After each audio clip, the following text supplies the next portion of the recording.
John Yaoshaal, and this is Truth Matters Broadcasting, otherwise known as TMB, brought to you live from Now Living in the Philippines. Now Living in the Philippines, a YouTube channel for your entertainment purposes and also for you to realize what we're doing here in Mad Bar, aka Cebu, Philippines. This broadcast is dedicated to those who can trace their lineage through the Atlantic slave trade. If you can trace your lineage through the Atlantic slave trade, I'm speaking to you directly. I'm speaking to you directly. Now, what does that mean when I said if you can trace your lineage through the Atlantic slave trade? What am I really talking about? Let me tell you. I'm glad you asked. What I'm talking about is this. If you can trace your lineage through the Atlantic slave trade, that means you are, by default, the bloodline covenant seed of Abram. I think you should pause there for a minute. The what? The bloodline, the covenant seed, child, the covenant children of Abram. And this is a warning to you. This is a warning to you, a warning for you to pack up everything, sell everything you have, say goodbye to family and friends, and move to the Philippines. Move to the Philippines. Move to the Philippines. Not just anywhere in the Philippines, but to move to Cebu, specifically Cebu, Philippines. This is the archipelago of the sea, the islands of the sea, by which the Creator has ordained us to come so that He can set us apart, put His laws back in our hearts and mind, be our God, and we can be His people. This is where He wants to make a new covenant with you. So, if you can trace your lineage through the Atlantic slave trade, this is a warning for you. It is time to leave. Now, why is this important? I'm going to read something to you. And why not? I'm going to read this to you, and then I'm going to get right into the ravenous bird. I want you to see what the ravenous bird has been sharing with us and getting us ready for such a time like this. But before I read that to you, I want to turn your attention to Yeshayahu, Isaiah 46, and verse 11. Isaiah 46 and verse 11 says, calling a ravenous bird from the east, a man that execute my counsel from a far country. Yes, I have spoken it. I will also bring it to pass. I have purposed it, and I will do it. This is the Creator speaking. The Creator, the highest power. Yahweh. This is the God of the Hebrew speaking. Now let's go jump up to verse 8 of Isaiah 46, verse 8. The true God. This is Him speaking. Here's what He says here. Remember this. So anytime you hear the word remember, it's a call into existence that which was said before, or it's a call into existence something that was never said but is now being saying that you should never forget. Remember this, and show yourselves men. Bring it again to mind, O you transgressors. Transgressors are sinners. They are a transgressor of anything means that you're going against that thing. You're breaking that thing. You transgressors of the law means that you're breaking the law. Bring it again to mind. So remember this and bring it to mind. Bring it back. All right, watch this. Verse 9, Isaiah 46, verse 9. He says, remember the former things of old, for I am Yahweh. In the King James and other version, they say, I am God. But I am God could mean any God or gods. We're not talking about any gods and our gods here. We're talking about the one true God. There is one God. There's no three in one. One in three are three members of any Godhead. There is one God. Hear, O Yahoshural, Yahoshural, Yahoo, Adonai, which they translate as Lord, and your God, which is Elohim, is one, not three in one, one. Even the Messiah tells us there is one God, one Elohim. The Mashiach, the Son of Man, tells us this. There's only one true God. Okay? The Father alone is God.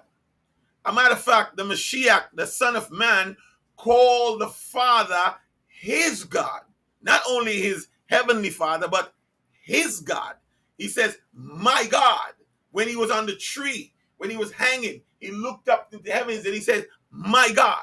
So if he's calling the Father his God, that means the Son of Man have a God. He has a God. And if he has a God and he is God, then either he's a demigod or he's a lesser God. But the Christianity and the powers that be wants you to think that there is three person that makes up one Godhead. That's blasphemy. Watch this. Here's how we know this. Isaiah 46 and verse 9.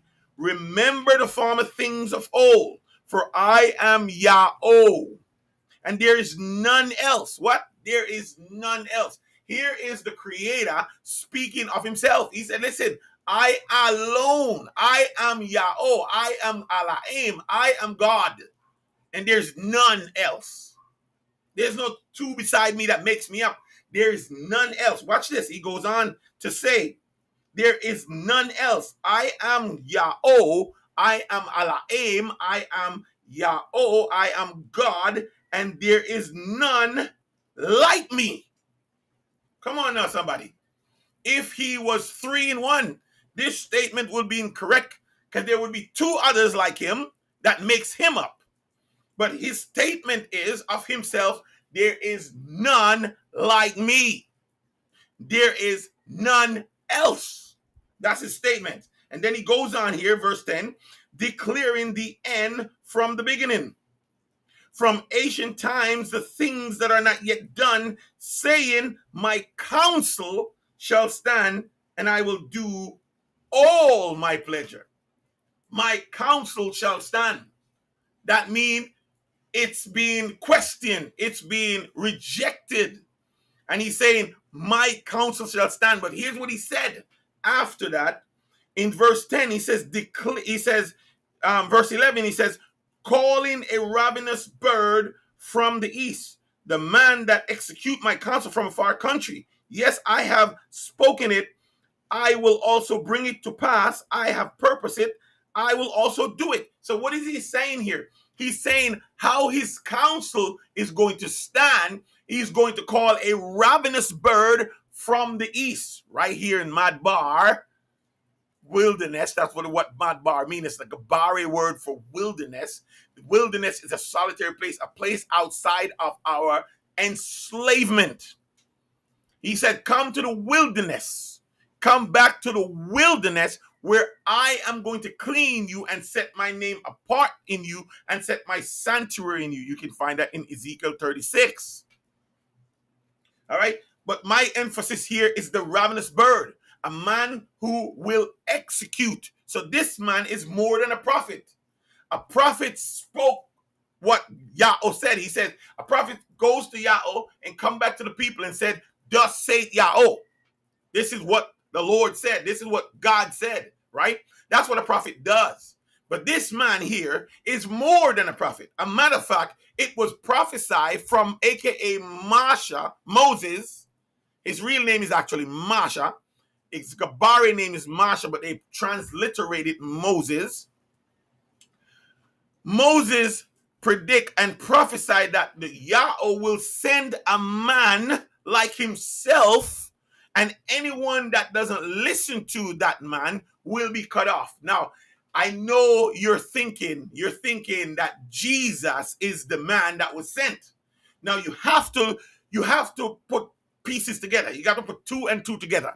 If you're not putting two and two together, then you're not doing the add. You're not doing the adding. You're not doing the multiplication. You got to put two and two together. If God said, the Father said to Marsha, I'm going to send a man like you, then that man have to be doing or must do exactly what Moses did. What did Moses did? Well, the first thing when Moses was called, Marsha, aka Moses, the first thing he did, he was sent into Egypt. That was his mission, to free the children of Yahusha out of Egypt from the bondage and bring them to what? The wilderness. You find that in Exodus 1, 2, 3, 4, 5, 6. The wilderness. That was his job. And he was to get the law of God, the law of Yahweh, and bring it down and teach it to the people. That was his job. His job was to free the people, march them through the wilderness, march them to the wilderness, prepare them to receive not only the law from God, but to meet God, Yahweh, personally, to hear his voice. When he came down on the mountain, he spoke. They heard his voice, but they were so afraid of what was saying, because you see, they were idol worshipers. They were adulterers. They were, fathers and parents abusers. They never kept the Shabbat. They had more than one gods. So when they hear the law from the Creator, this is how you worship me.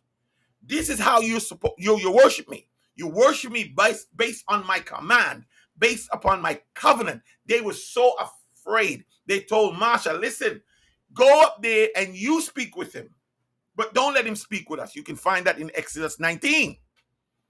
Go speak to him and you tell us. And the Creator find that was very good, because, he many times he wanted to break out on the children of Yahusha, many times. And Marsha prayed and spared our ancestors' lives many times. He said, let me just go in there and just break out on them, because they were a stiff-necked people, right?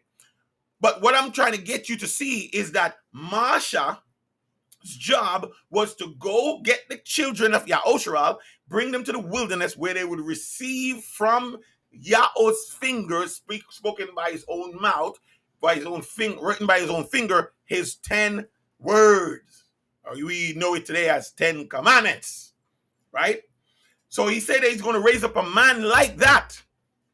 Now, most of you equate Jesus, the so-called blonde-haired, blue-eyed white man, with this prophecy.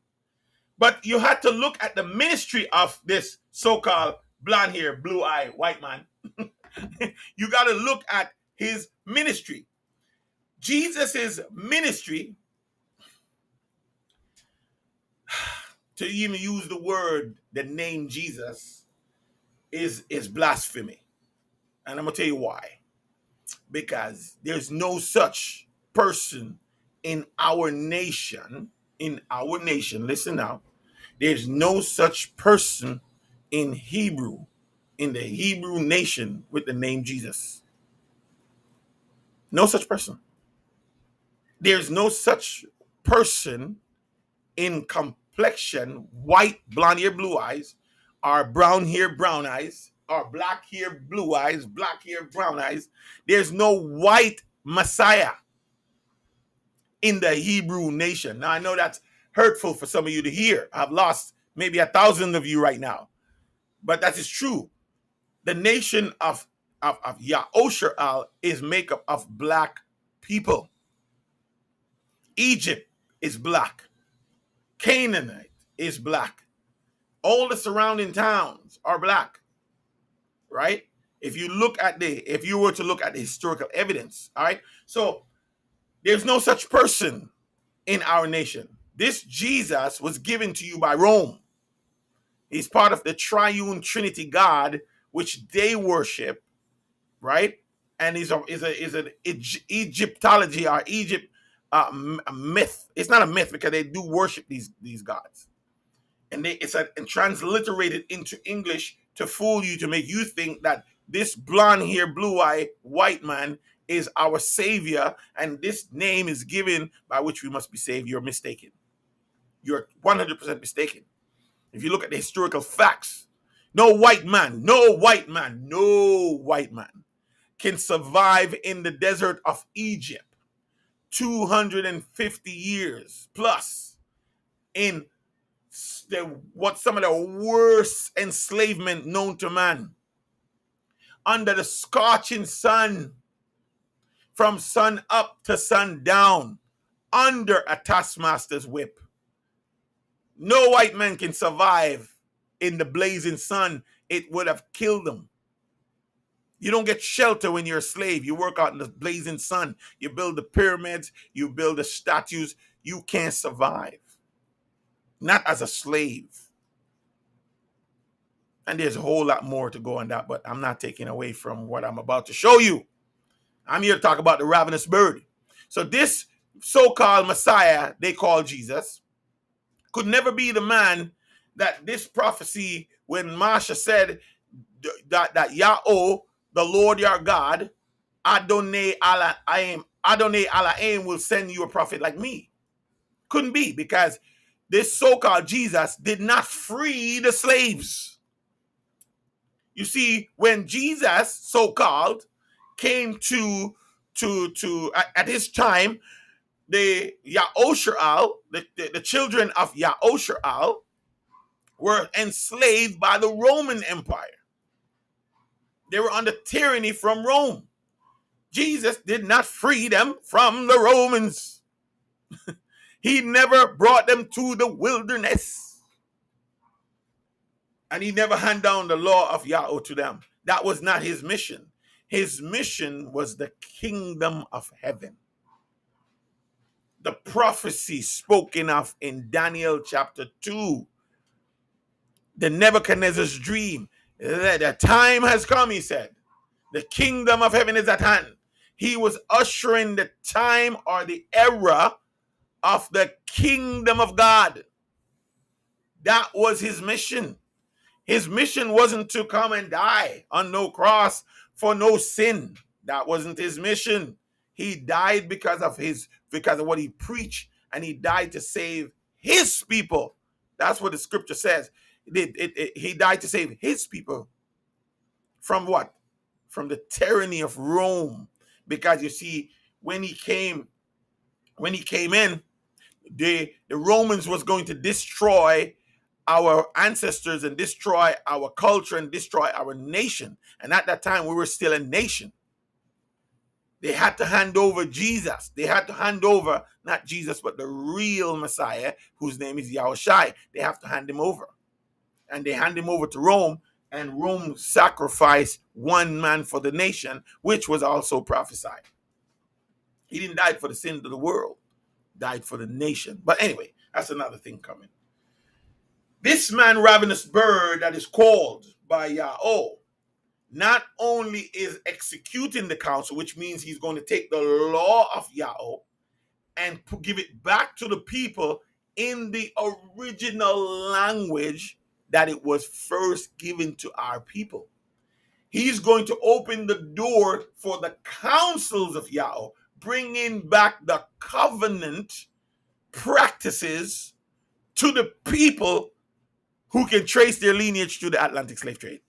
And of course, those righteous strangers who have joined themselves to Yahweh to serve him, to love his name, to keep his Shabbat. Everyone that keeps his Shabbat and do the thing that pleases him and keep his covenant, their offerings and their burnt offerings will be accepted on his altar.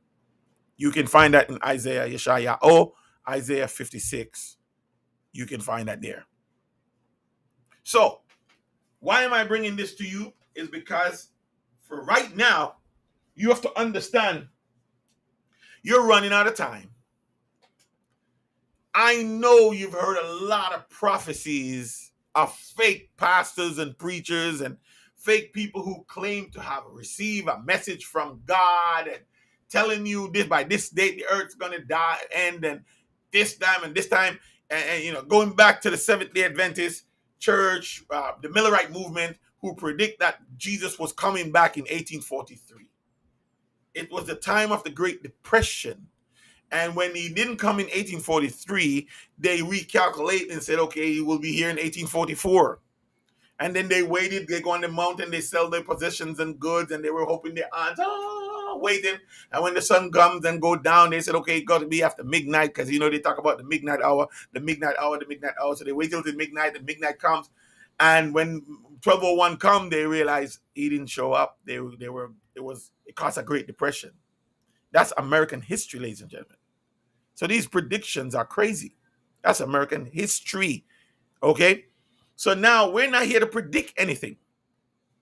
We are told by the Mashiach, the true Messiah, that we are to look at the signs of the time. We have to look at the time. Winter is approaching when you see the leaves of the tree start falling. You can feel the cool air coming. Spring is coming when you see the leaves of the trees start growing and the grass starts springing up, right? This is how you know. This is how you know these things. So when you see the signs of the time, you will know what's about to happen. Now, I'm going to read this, and then I'm going to open up the ravenous bird, leave on wings for you to watch. Because this is very important, guys. I'm not wasting more. Listen, I'm done wasting time arguing with people. I'm done wasting time trying to convince people. I'm done wasting time trying to come on my live, on my platform, debating with you. I don't have no time to debate with you. I'm giving you the information. You do whatever you want with it.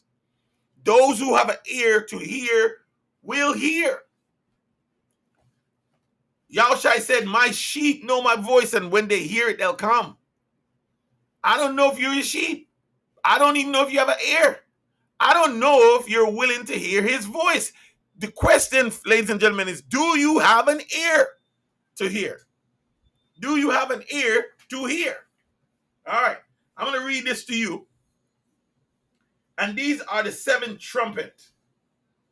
This is a prophecy on the 7 trumpet and on the 7 vials. Not going to get into the 7 vials, but I'm going to give you a little historical evidence of the 7 trumpet. I'm also going to give you a little, ask you a question. Is this ravenous bird the real deal? Or you can go back to your life and go back to your religion and go back to those who are telling you nonsense. So I start this reading by asking the question, who does Yahweh speak by today? Because one of the things with us today, we think the Creator has changed.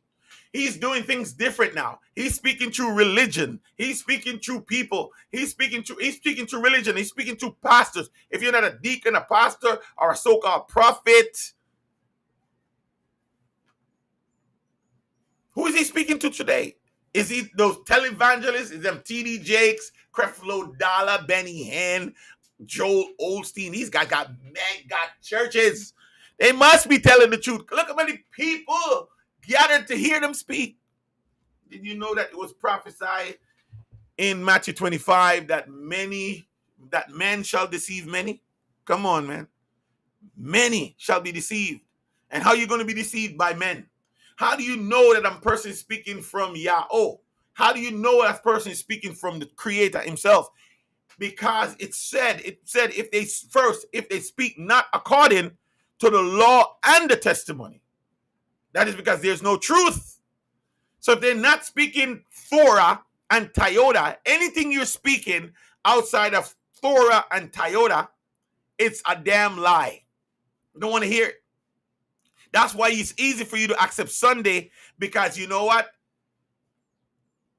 Someone tell you we do this to commemorate, to remember the resurrection of Jesus Christ, and you bought it hook, line, and sinker. It is not command. It's not a commandment from Yahweh. Therefore, it's a tradition. And when a tradition replace or nullify the commandments of God, that tradition is false and it's a blasphemy against God. You can read that in Matthew 15. You can read that in Mark 7. Yeah, it's there. They have replaced, our ancestors have replaced the 5th commandment and add a gift to it, and they use the gift as a way of replacing the 5th commandment. Today, the world has taken the 4th commandment and throw it in the waste paper basket and replace it with Sunday. It's blasphemy. All right, let's get into it. Who is he speaking of? He speaks from those who spoke his words and it come true. He speaks through those who speak his Torah and his Toyota. So the question is asked: who does Yahweh speak by today? Let me turn this fan on. Turn this fan off. I got my air conditioning going here, and this fan is a little too cold on my head. All right, let's get back. Who does Yahweh speak by today? Does he speak by the 501c3 camp leaders, by the freelance keyboard warriors on social media, by the leaders in Telerad calling on some god named Jah or Yah Allah, or by the vile ravenous bird alone in the Far East? I already showed you in the scriptures that he speak to the ravenous, he called the ravenous bird. The first trumpet, let's get in there. The first trumpet began to sound in the year 5293, that's 64 AD. This was a 58-year jubilee and the first year of the new 49-year cycle, 7 times 7, and a new 294-year cycle, 6 times 49. Our war against Rome erupted just 2 years later in the year 5295 or 66 AD. Our holy city and the temple were both destroyed by Titus in the year 5299 or 70 AD. This is historical facts, ladies and gentlemen. Go Google it. This is the first trumpet. So you see, when you're dealing with the revelation means to reveal. It means something is being revealed to you. It's not a mystery to those who know exactly what to look for, where to look for it, and where to number it and where to start. Okay? So now, the war break out, and in AD 70, the temple was destroyed and our nation was destroyed. We're no longer a nation after this day. This was warned to us. When the Messiah came and handed out the kingdom to us, there was a time prophecy for us to fulfill everlasting righteousness. We were supposed to take it from this time that was allotted to us. And this is also another prophecy from Daniel, when I think Daniel chapter 9, when he saw that there was a 70-week prophecy that was allotted for our people to bring in everlasting righteousness. This is the time of their prophecy, right? But because we did not adhere to the laws of Yahweh, we did not adhere to his covenant, we did not accept it, we rejected it, he rejected us, and our house was left to us desolate. Our temple was destroyed, and we were scattered from being a nation, and we start pushing, I think, south to Africa, towards Africa now. All right, let's keep going. This was a Shabbat year. It was the end of our existence as a people in our own land. All the green grass was burned up. The stranger and the Jewish convert stepped in and took it from us. The stranger and the Jewish. That's, when something is Jewish, blackish, Jewish, it means it's not the original. Now, I've said this many, many times. Those people who call themselves Jews that are living in the promised land now, fighting this fight, everybody think that they are the chosen people of God. They cannot be. If you're truly seeking truth, they cannot be the people of God. And here's why. You have to look at the evidence, man. You can't just present your case in court and you have no evidence, no motive. No, you have to have evidence, motive, witnesses. That's how you prove something. So the first clue here: does those Jewish white people in the promised land have a 400-year history of enslavement?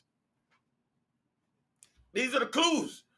If they are the promised covenant people, they have to have a 400-year history of enslavement. Secondly, They have to have a history of being sold into slavery, brought by ships to across the Middle Passage and scattered throughout all the nations as slaves. And you have to look at the nations who were running things at the time, right? Those people in those people that are there does not have a history of enslavement. That's why I told you earlier on, they couldn't last in a desert 200 and plus years as a slave in the heat. Not being a white person. I don't know if you have any white friends. Do you have any white friends? Go and ask them. Do you have any white friends? Are you white? If you're white and you're listening to me now, can you last in the sun, in the heat? Can you last in a 90-degree heat? Humidity. Just a whole day. Take off your shirt. Take off your shirt. Strip down to your loincloth. Because that's how a slave worked. They worked in loincloth. And probably sometimes without shoes. Working in the hot sun. Just for a day. Will you be able to survive? No breaks. No breaks. You get a little bit of water when the water girl comes around. And you better be lucky if you catch that. You working from sun up to sundown. No breaks. And you have to fill a quarter. No breaks. That's the history. That's the history of our people, ladies and gentlemen. Oh, man, what's going on here? That's the history of our people. I don't know what's going on here, but my computer is bugging out. Of course, as always. Let's see. Oh, man.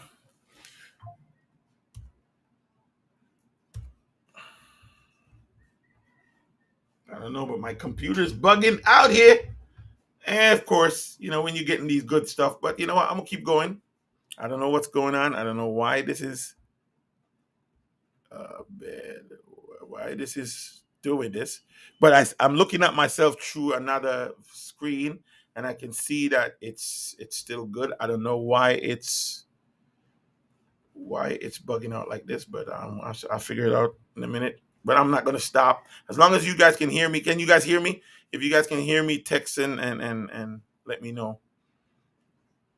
All right. All right. This is bad. All right, let me see. Yeah, it's always something. But we push through those something. Come on. Let's see if we can escape that. I don't know what's going on here, man.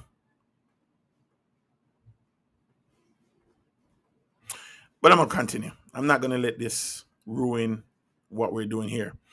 Because I can see that I can see for some reason we're still doing good here, but I don't know what's going on.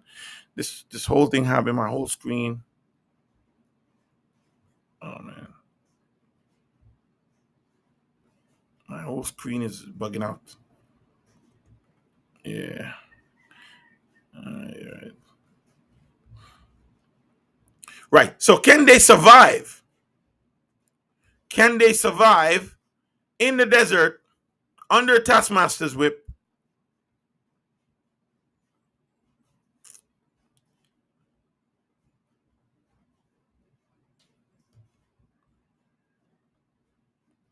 All right. Can they survive under Taskmaster's whip? No, they can't.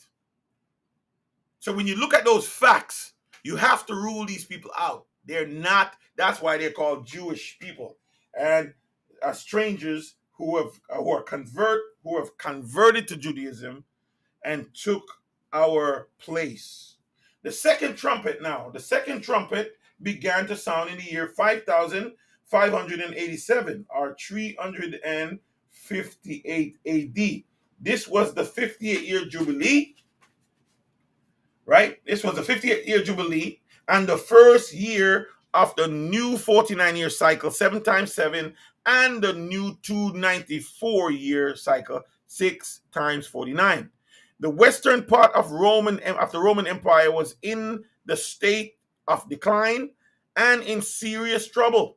The city of Rome was sacked in the year 5639, which is about 410 AD, and the Western Empire completely collapsed in the year 5705 years, which is the year 5705, which is 476 AD. So the Roman Empire come to a complete collapse in the year 476 AD. This is very, very important when you're going to understand that the Roman Empire collapsed into 10 nations. 10 nations. And out of those 10 nations comes the nations that have a direct line, our lineage, our line, our direct part in our enslavement, today. All right, now watch this now. 1/3 of the vast territory of the Roman Empire was overrun by the by a deluge of Germanic barbarian hordes. The great mountain went down in a ball of flame. The great mountain, because a nation or an empire was considered to be a mountain. Our people is also a mountain, prophetically. The third trumpet began to sound in the year 5881 or 652 AD. This was the 50th year jubilee and the first year of a new 49-year cycle, 7 times 7, and a new 294-year cycle, 6 times 49. The standard copy of the Quran complied by Uthman ibn Affan, or Uthman ibn, if I said it right, Affan, was distributed this year. After the early military conquest of Muhammad and his successor in the Rashidim Caliphate, the Muslim world was greatly expanded under the Umayyad Caliphate to become one of the largest empire in history. So now the Muslims are running the world. So you understand, when the Muslims took over, you know the history there. I don't have to get into that. This was one of the largest empire in the world. The Umayyad, if I say that right, Ymayyads, rule over the vast multi-ethnic and multicultural population. In order to do so, they implemented a policy of religious tolerance, ladies and gentlemen. Religious tolerance. There he goes. And speaking tenderly and great and gently to people of different religious belief, so that they will turn to fear the God Allah. Quran, and you can find this in the Quran 20 and verse 44, if they do verse 20, 44, right? So that's what it says in the Quran. They had religious tolerance, tendency, and gentle to the people of different religion, even though they know they want to kill those people, but this is how they instill fear in people to worship this God Allah. Now, you might hear me say Allah aim. Allah aim is how we pronounce God in our language.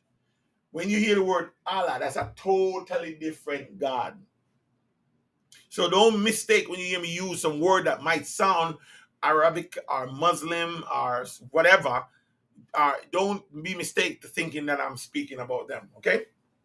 All right, where we at? The Arabic word for tenderly is pronounced lina, Lynah, lina, if I said right.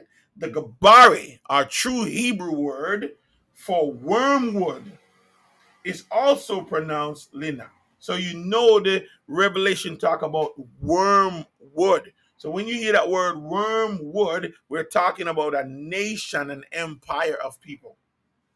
The fourth trumpet began to sound in the year 6175 or 946 AD. This was the 50th year Jubilee and the first year of a new 49-year cycle, 7 times 7, and a new 294-year cycle, 6 times 49. The golden days of the Abbasid Caliphate leadership over the vast Islamic empire begin to be dimmed out by subjection of foreign dynasty. The Abbasid Caliph in Baghdad become nothing um, more than the Tiluar head of the Islamic world. If I say that right, Tiluar of the Islamic world. It would not be for another 230 years, some years, until the Abbasid Caliphate regain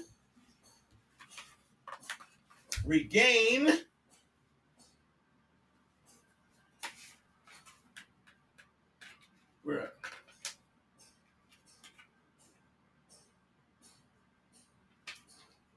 regain full military independence of the caliphate under Al-Nasir ibn Ali. That's 1158 to 1225, coming up into our time, right? The fifth trumpet began to sound in the year 6469 or 1240 AD. This was a 58-year jubilee and the first year of a new 49-year cycle, 7 times 7, and a new 249-year cycle, 6 times 49. The Mongols invade Europe. The Mongols invade Europe the following year and introduced gunpowder and firearm into Europe like the smoke of a great furnace. This invasion also helped to trigger the pandemic of the Black Death, which came to Europe via the Silk Road. An estimated 75 to 200 million people were killed from 1347 AD to 1351.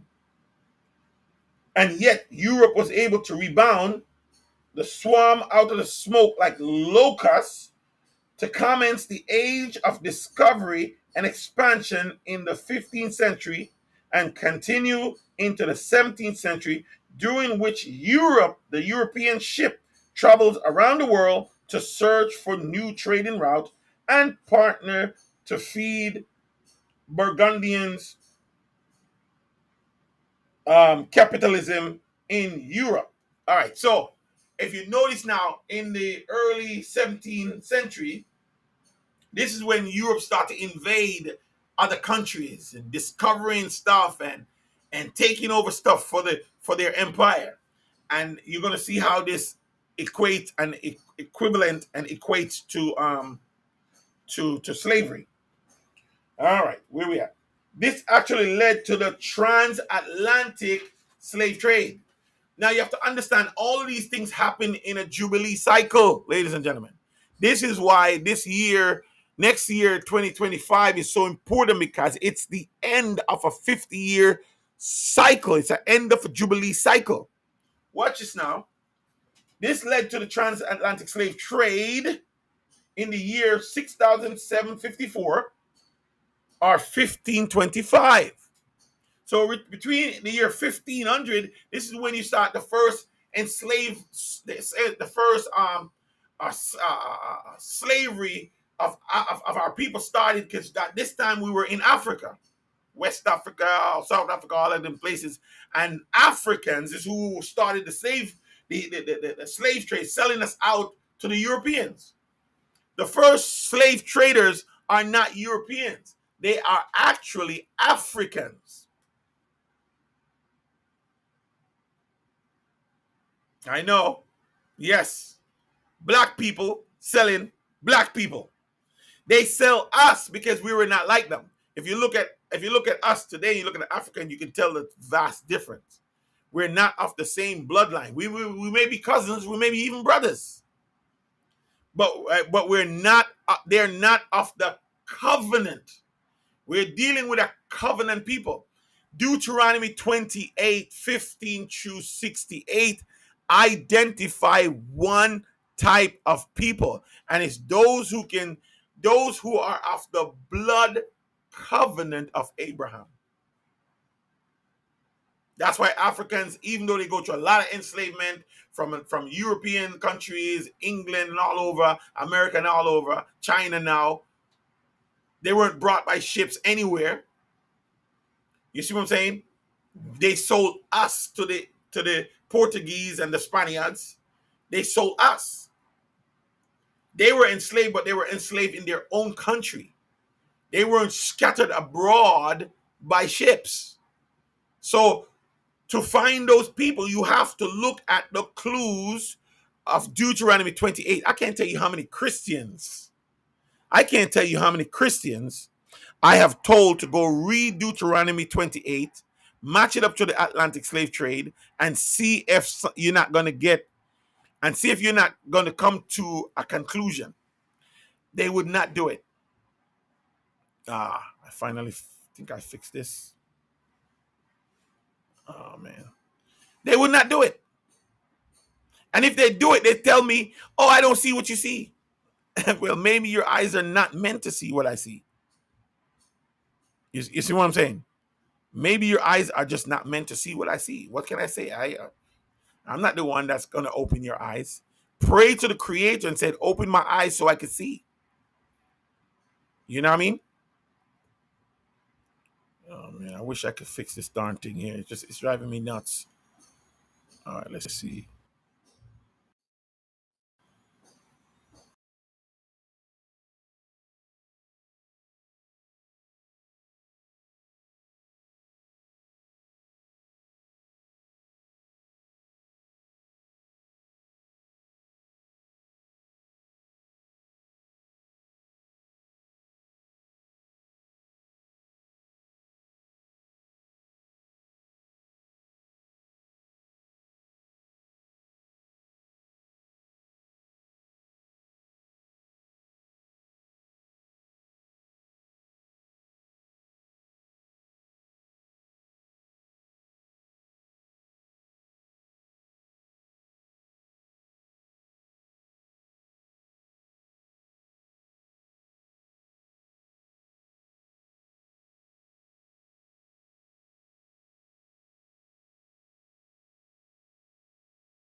Aha.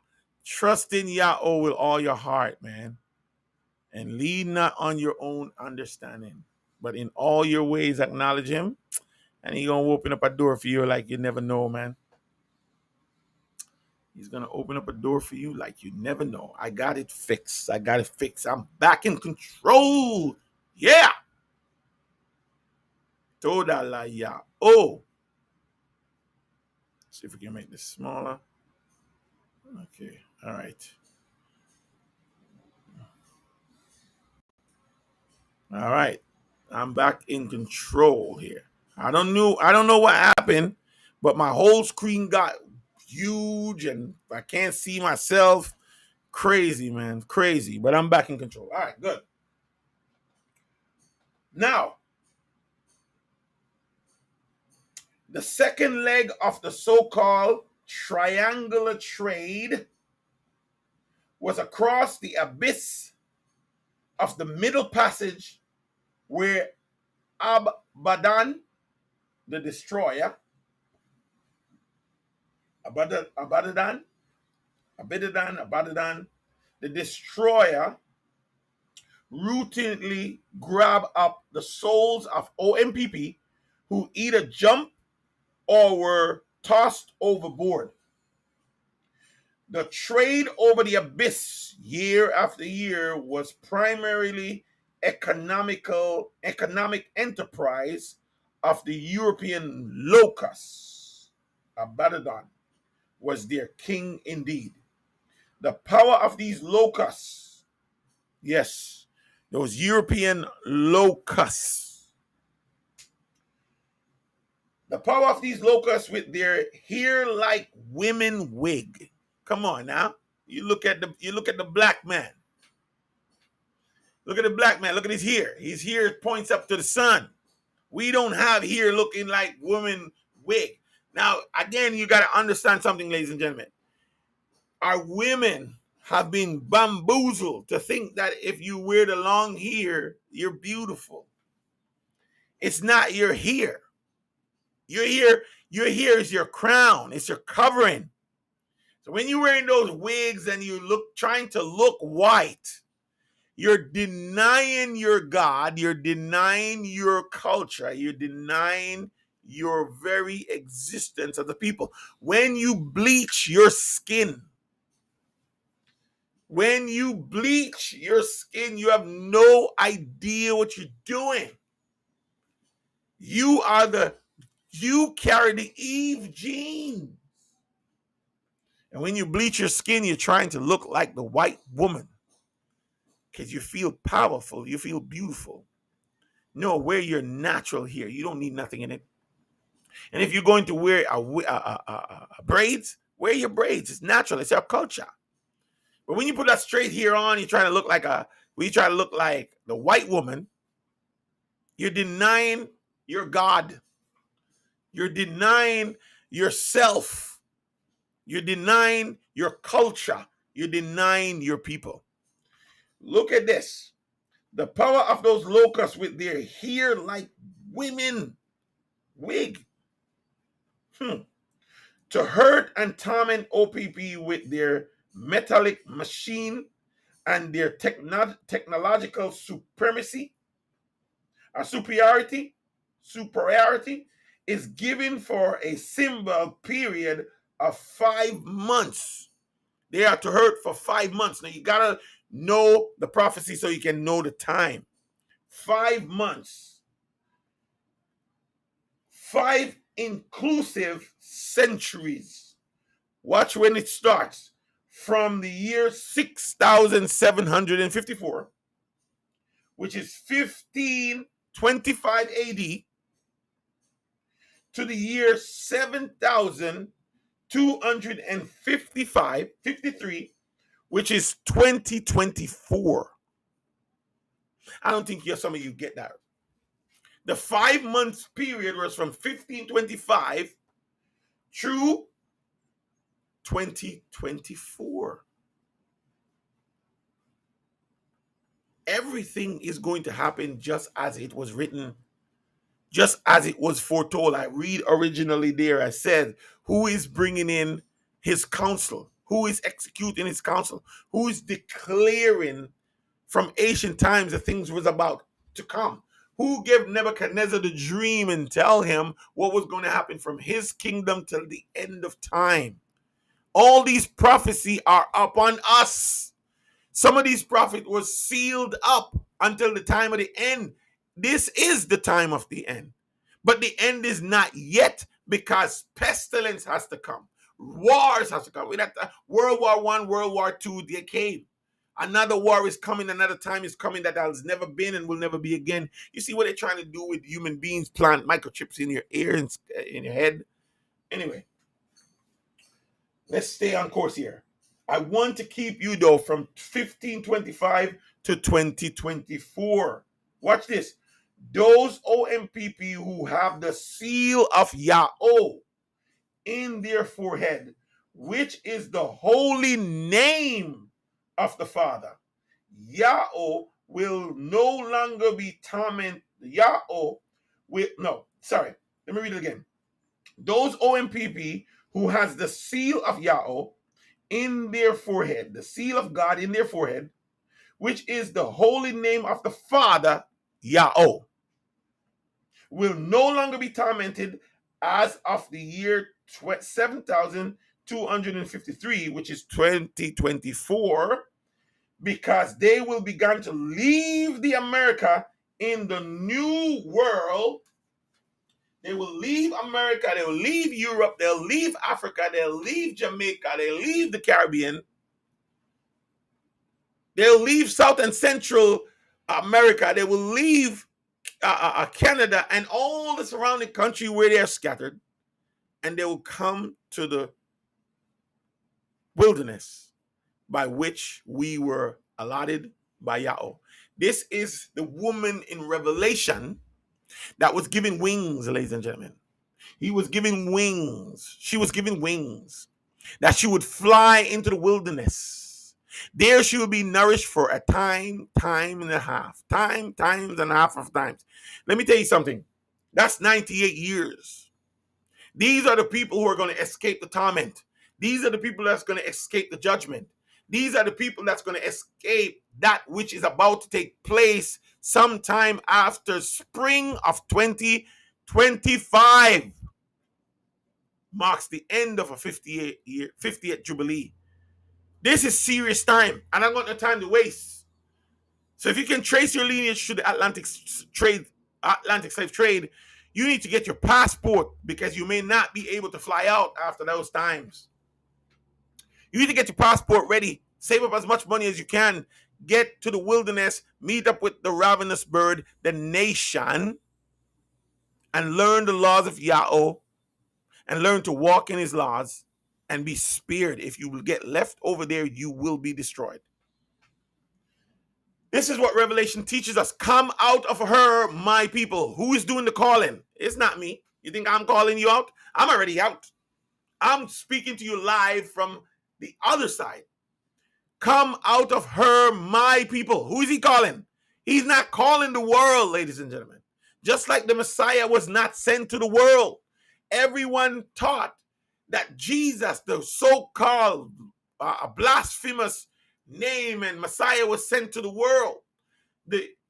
Even in the very book of Matthew, he said the Son of Man was sent only to the lost sheep of Israel. That's how it's written in the book. He wasn't sent to the world, ladies and gentlemen. He was sent to the lost sheep of Yahushua. When he called his disciples, he tell them, do not go in way of the Samaritans. Do not go into the in any other nation, but go ye rather to the lost sheep of Israel. It's Yahushua. Because I don't want to say Israel and you think I'm talking about those people over there. You understand? They were sent. The disciples were sent. We are sent. We're not sent to the world. We are sent to our people. The ravenous bird is not sent to the world. Masha, when he came, he was not sent to go deliver Egypt or Egyptians. He wasn't sent to go deliver Philistines, Canaanites. He was sent to deliver the children of Yahushua. The ravenous bird is sent to the children of Yahushua, and it's you he is focusing on. But for the strangers who hear it, Isaiah 56 is your lifeline. So go read Isaiah 56 and join yourself to us, and you also will be spared. But if not, you will be destroyed. Come out of her, my people, so you will not be partakers of her plague. The plague is coming. The pestilence is coming. The wars are coming, and the rumors of war. Nations will fight against nations. Kingdoms against kingdom. These are going to be some perilous time, but the end is not yet, because there is a 98-year prophecy that has to take place before the end. We have to go back and reclaim the land of our forefathers. Read it. It's in there. It's written. Until we go back and reclaim the desolate land of our forefathers. Because where they're fighting for right now is not the land. It's part of the land. But where the true Jerusalem, Yerushalayim, is not where they have it now. It's not where they build it now. It's way over there. It's desolate. We have to go and possess the land of our forefathers. That is the promise. The land has to be ours. Until then, the Messiah won't come, because he has to come back to a nation he's going to rule, a people who he's going to rule. They have to be at 144,000 gathered at his side. We'll follow him wherever he goes. Come on now. All right. So this is a call for y'all, man, to get that. Step in. Watch this now. The sixth trumpet began to sound in the year 6763, which is 1534. You know, around this time in the 1500, that's when you see all these new translation of Bible start coming up. But guess what? It was prophesied. Watch this. The sixth trumpet began to sound in the year 6763, 1534 AD. This was a 58-year jubilee and the first year of the new 49-year cycle, 7 times 7, and the new 294-year cycle, 6 times 49. The dominant world power at this time was the Kingdom of Great Britain. Also a Roman colony, or a Roman, that's part of the delusion of Rome in the years 476 AD. Britain was part of Rome. Germany was part of Rome. Italy was part of Rome. Portuguese was part of Rome. The Dutch kingdom was part of Rome. What do you call them? Switzerland, part of Rome. People don't know these things. These nation was in direct line of scattering us. That's who Yahweh poured us out, poured his wrath upon us with great fury. He used those people to do it. All right, let's continue to read here. The sixth trumpet began to sound in the year 6763, which is the year 1534 AD. This was the 50th-year jubilee and the first year of the new 49-year cycle, 7 times 7, and the new 249-year cycle, 6 times 49. The dominant world power at this time was the Kingdom of Great Britain. The color of the royal arms of England are red, blue, and yellow. Out of this symbolic river effort, kingdoms were loose for English translation.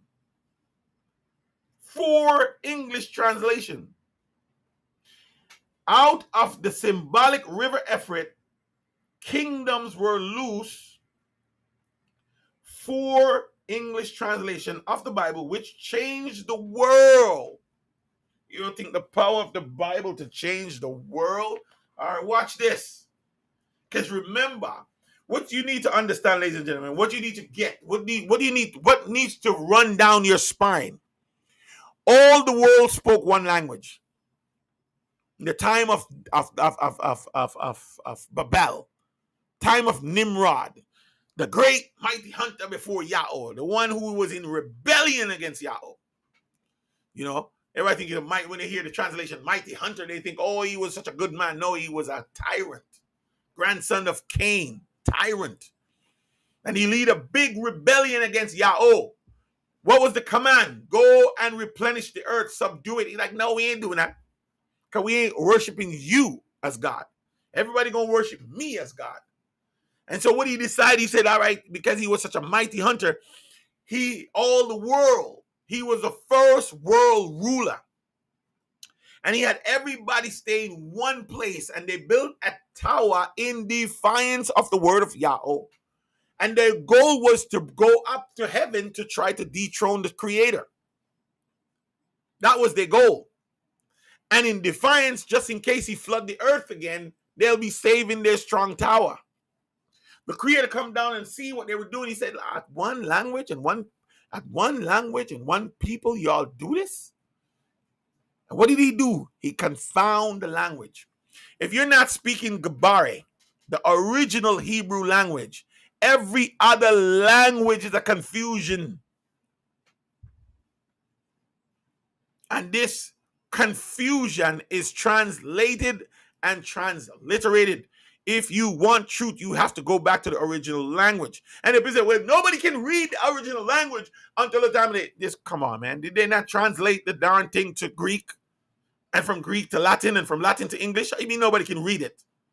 Did not the Creator himself said, I will preserve my words throughout all generation? Did he not say that? So you mean nobody can read it? He has preserved it. I read it to you in Isaiah 46, where he says, let me go back to Isaiah 46. What did he say? He said it here. What did he say? What did he say in Isaiah 46? Calling a ravenous bird from the east, the man that execute my counsel from a far country. Yes, I have spoken it. I will also bring it to pass. I have purposed it. I will also do it. How you mean nobody can speak the word? How you mean nobody can speak the language? Did not the Creator, our most high power, highest power said he will call a man to what? Execute his counsel? How can he execute the counsel if he don't know it? He has to know it. So the Creator have given him the scroll to eat. He speak the Gabare fluently. I think he's the only one on the planet that can do that. I don't know if anybody else does speak it outside of what he's teaching to them. He's the only one. And why? Because he's chosen by Yahweh, and Yahweh put in his heart and his mind his word in the original language so that we can know for certain what was said and not a transliteration. So every other language is a curse language, and the English language is the curse of all curses. So if your translation comes from the English or the Greek, you're a curse. So why we still use it today? Because we still need it, because of what is there. We still have to reconstruct the truth. It has to be reconstructed under the guidance of the Roch of Yahweh through a ravenous bird. That is now being taught to us. The man who will execute my counsel. Watch this, verse 12. Hearken unto me, you stout-hearted, you stubborn people, stiff-necked, that are far from righteousness. I bring near my righteousness. It shall not be far off. And my salvation shall not tarry. And I will place salvation in Theon for Yahweh my glory. Who is he doing this for? Us, not for the world. He's doing this for us. I will place salvation in Theon. They call it Sion. For Yahweh my glory. You know what that means to be a glory? You know what it means to be glory? It means we're being like him. He's pouring out himself into us. Read Ezekiel 36 and 37 and hear what he said he's going to do. Read Jeremiah 31, 1 and 2 and 31 through 38. He's doing something. Read Ezekiel 20. He's doing something. All right, let me get there, man, because I want to get to the ravenous bird, man. I want you to hear his voice. I'm going to have him on my show, but we've been so busy down here we've been doing a lot of offerings, and we've been, going up to the mountain where we're going to be gathering, and we've been doing grain offerings to Yahweh. We built an altar. It's beautiful. You guys can go check that out on my YouTube channel. I'm now living in the Philippines. Go check that out, man. Go check that out on my YouTube channel. Now living in the Philippines, and you will see that. You will see how we're offering offerings to Yahweh. We're building altars that our ancestors did 2,000 plus years ago. These things happen, and they're reoccurring because He's put his covenant back into us. He's put his laws back into us, and we're learning, we're practicing. All of these things we're doing now is practicing. We're not doing them to the fullest because we don't have the tabernacle in our midst yet. You have to have the tabernacle for most of these laws to be accepted. But we are in practice. So when we go up there, we are practicing. That's how you write something on somebody's heart, is that you put it in their mind and they go do it. Just like when he gave Noah the commandment and he said, go build the ark. Noah didn't go, all right, you know what, let me go figure this thing out. Let me draw out the numbers and the height. And no, he gave Noah all the specs. He gave him the blueprint, and Noah built based upon the blueprint. Well, his laws and his covenant is our blueprint, and we're building on the blueprint. We're building on the blueprint. And so we're practicing. It's beautiful, man. It's beautiful. All right. So where we at now? 4 Bibles. So this Bibles, our translation, is like a freaking smoke that comes out. It's a deception to take the word of God and transliterate it and to put it in your understanding and hand it to the people and mislead the people. So watch this now. Where we at now? Where we at there? So 4 translation of the Bible, which changed the world. The Tyndale Bible, which end up in the Great Bible of 1539 AD. The Geneva Bible of 1560. The Bishop Bible of 1568, and the King James Version of the Bible of 1611. The English language has become the world dominant language. And just as the lion is the king of the beast, the King James Version is the king of the Bibles. 200 million of them are in circulation. No other book in history has outprinted or outsold the King James Version. No book has ever come close. Out of the mouth of these 200 million horses, our books, our Bibles, came strange fire. Now, a strange fire is a mistranslation of the word, or a transliteration. If you don't understand the word translation, you got to go look it up. It's when you're taking something from one thing and trying to get it understanding of that thing in another language. It's like you take the hat. Which is the original language, and you're trying to make it into a what do you call it? A remote control for your air conditioning. And then you get rid of the hat, which is the original language, and all people see now is the remote control, and they never learn anything about the hat. They never see the hat. They never acknowledge the hat. They never learn about the hat. All they have is the remote control, and that's what translation is doing. And what Yahweh is doing is restoring his counsel, which is to get rid of the translation and bringing back the hat for us so that we can actually put it on and walk around knowing the truth. That's what's happening now.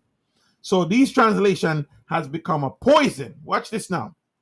Out of the mouth of these 200 million horses came strange fire, mistranslation of the Old Testament, which is smoke, or lying apocrypha. Yeah, those apocrypha books. And the brimstone, which is the abominable New Testament. The brimstone is the New Testament. Do you know that the New Testament, the Greek New Testament is not gospel? It's not scripture. What is scripture? Scripture is that which come out of the mouth of God, Yahweh. Anything Yahweh said is scripture.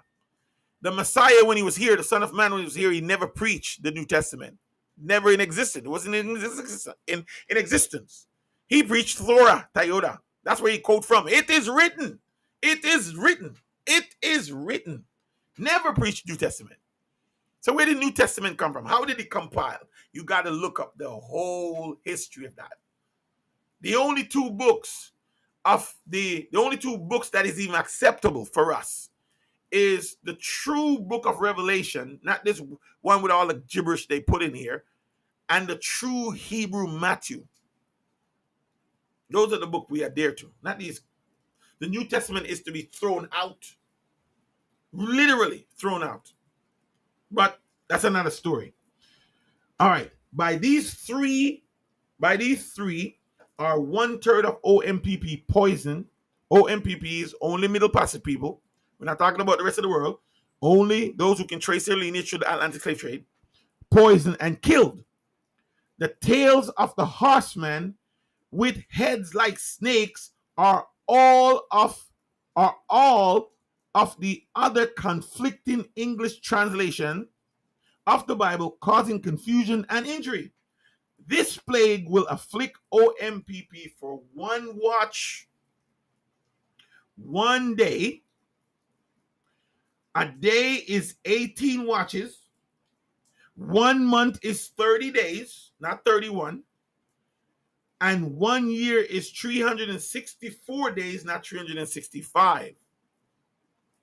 When you add 1 plus 18 plus 30 plus 364, that comes to 413 years. You see, everybody thinks 1619 to 2019 was the 400-year prophecy, and after that 400-year comes, then the Yahweh was going to come, or the Messiah was going to come back. You see, 1619 to 2019, nothing happened. We're in 2024 going on 2025 because it didn't line up with the true Hebrew calendar. It didn't line up with the true prophecies. And the prophecies has to take place. Somebody cooking something. I hope that's my wife. Smell real good. I'm very hungry. I'm ready to go eat something now. Watch this now. So when you add 1 plus 18 plus 30 plus 364, that equals 413. From the year 6840, which is 1611 AD, when the King James was published, to the year 7253, which is 2024 AD, when OMPP began to leave the Americas is 413 years.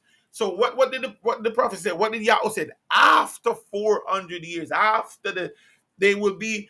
He said to Abram, he said, your children will be in a land not their own, and they'll be enslaved 400 years. And after the 400 years, I will come and rescue them and bring them back. Right? So watch this now. We're gone 413 years. When Yahweh came to Abram and told him he was going to have a child, right? Abraham and his wife came up with this idea because Yahweh was taking too long, I guess. And they come up with this surrogate idea to give him his slave woman, Hagar, and he went on to have Ishmael, right? But watch this.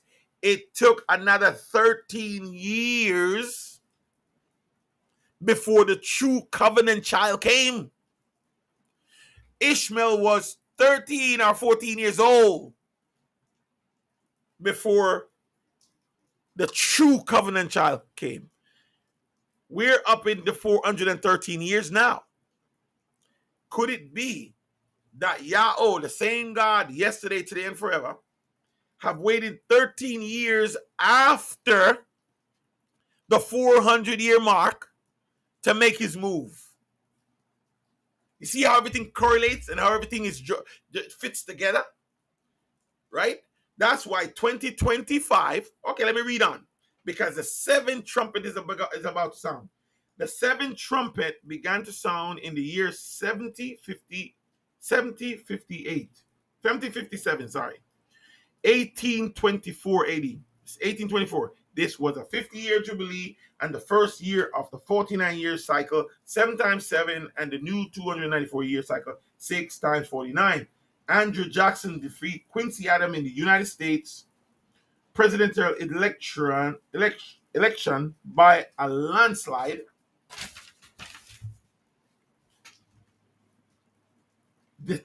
A landslide this year. The first vial began to pour out in the year 7057, 1828 AD. This was the 50-year jubilee, the first year of a new 49-year cycle, 7 times 7. Andrew Jackson policy as president ultimately lead the country down a path of civil war. The Confederate government even issued two Confederate postage stamp bearing Jackson's portrait during the war. The nonsense, the noisome, and the grievous sore which fell upon men who had the mark of the beast, the US dollar, with the number 616 and worship the image, the Great Seal of the United States with the number 616 was the American Civil War in 1861 and 1865. Now, I don't want to get into the vials. I want to stop at the seventh seal, where the seventh seal began to pour out. And why this is important, ladies and gentlemen, because we're in that time. We're at the 49 year. 2024 is the 49 year. The 49 plus 1 is 50th year. The 50th years mark the end of a Jubilee cycle. The end of the Jubilee cycle will start in spring of 2025. This is where you are commissioned to leave these countries and come to the Philippines. The choice is yours. Now, for the next however long, let me introduce you to the ravenous bird. And some of you, I will put the link up there, but you will not watch it. You will not watch the link. But if I have your attention now, I will just play this for you because guess what? I want you to not miss out, man. I want you to not miss out. So here you go. Here's the ravenous bird with the prophecy for you. Here's why you need to come to Madbar. Here's why you need to leave. Here is why you need to leave. This is for you. You decide what you want to do with that.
It's talking about when you get into the wilderness.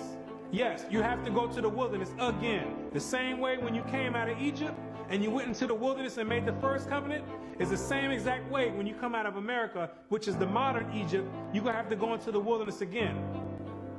And I will bring you out from the people and will gather you out of the countries wherein you are scattered with a mighty hand and with a stretched out arm and with fury poured out. And I will bring you into the wilderness of the people, and there will I plead with you face to face, like as I pleaded with your fathers in the wilderness of the land of Egypt. So will I plead with you, saith the Lord God. And I will cause you to pass under the rod, and I will bring you into the bond of the covenant. This young brother, once on fire for teaching and who inspired so many to wake up, stopped teaching some years back and took up aquaponics instead. I hope he'll see this video. He was right about the wilderness, he just didn't know where it is. Ironically, after he stopped teaching and took down his videos from YouTube, he became a tilapia fish fanatic. And tilapia fish just so happens to be an extremely popular fish in the wilderness. So let's talk about the wilderness. First, let's reread the scripture that the brother just read from Yael-Chazakal, aka Ezekiel, chapter 20, verses 34 to 38. Wahotzathe avcham man haramem, wa kabatzte avcham man haaratzoth, ashar napotztham bam, bayad chazaka, wa bazaroa natoe, wa bachama shapocha. And I will cause you to exit out from the nations, and I will gather you out from the countries which you were scattered in them by a strong hand and by an outstretched arm, and with fury poured out. That was verse 34 of chapter 20. The last clause in this verse, Wakabatste adcham man haaratzoth ashar napotztam bam bayad chazaka wa bazaroa natoe Wa bachama shapocha, that clause is not describing how Yahweh is going to gather his people out of the lands of their captivity. It's describing how he scattered them to those places. OMPP, only Middle Passage people, were scattered to the lands of their captivity with a mighty hand, with an outstretched arm, and with fury poured out. That's how you were scattered. That's not how he is going to gather you. Verse 35. Wahabate athcham al madbar hagamem, wanashapate athcham sham, panem al panem. And I will cause you to be brought to the wilderness of the nations, and I will be pleaded of you there face to face. So verse 34 tells us Yahweh is going to cause his people to exit the nations where he scattered them in his wrath. And verse 35 tells us he's going to cause them to be brought to a place called the wilderness of the nations. Now, is the wilderness of the nations everywhere? No, it can't be, because it has to be a place where Yahweh gathers his people together, effectively reversing their dispersal. Is it a state of the mind? No, it cannot be, because these two verses clearly indicate a literal migration from physical localities in captivity among the diaspora to a single physical place. So why would it be called the wilderness of the nations? Because all nations can trace their origins back to this place. It is humanity's original habitat, contrary to the out of Africa theory conjured up by Darwinian evolutionists, pseudoscientists, which has people thinking the Garden of Eden was somewhere in Africa. The true location is an archipelago in the Far East. I will prove that as we continue. Verse 36.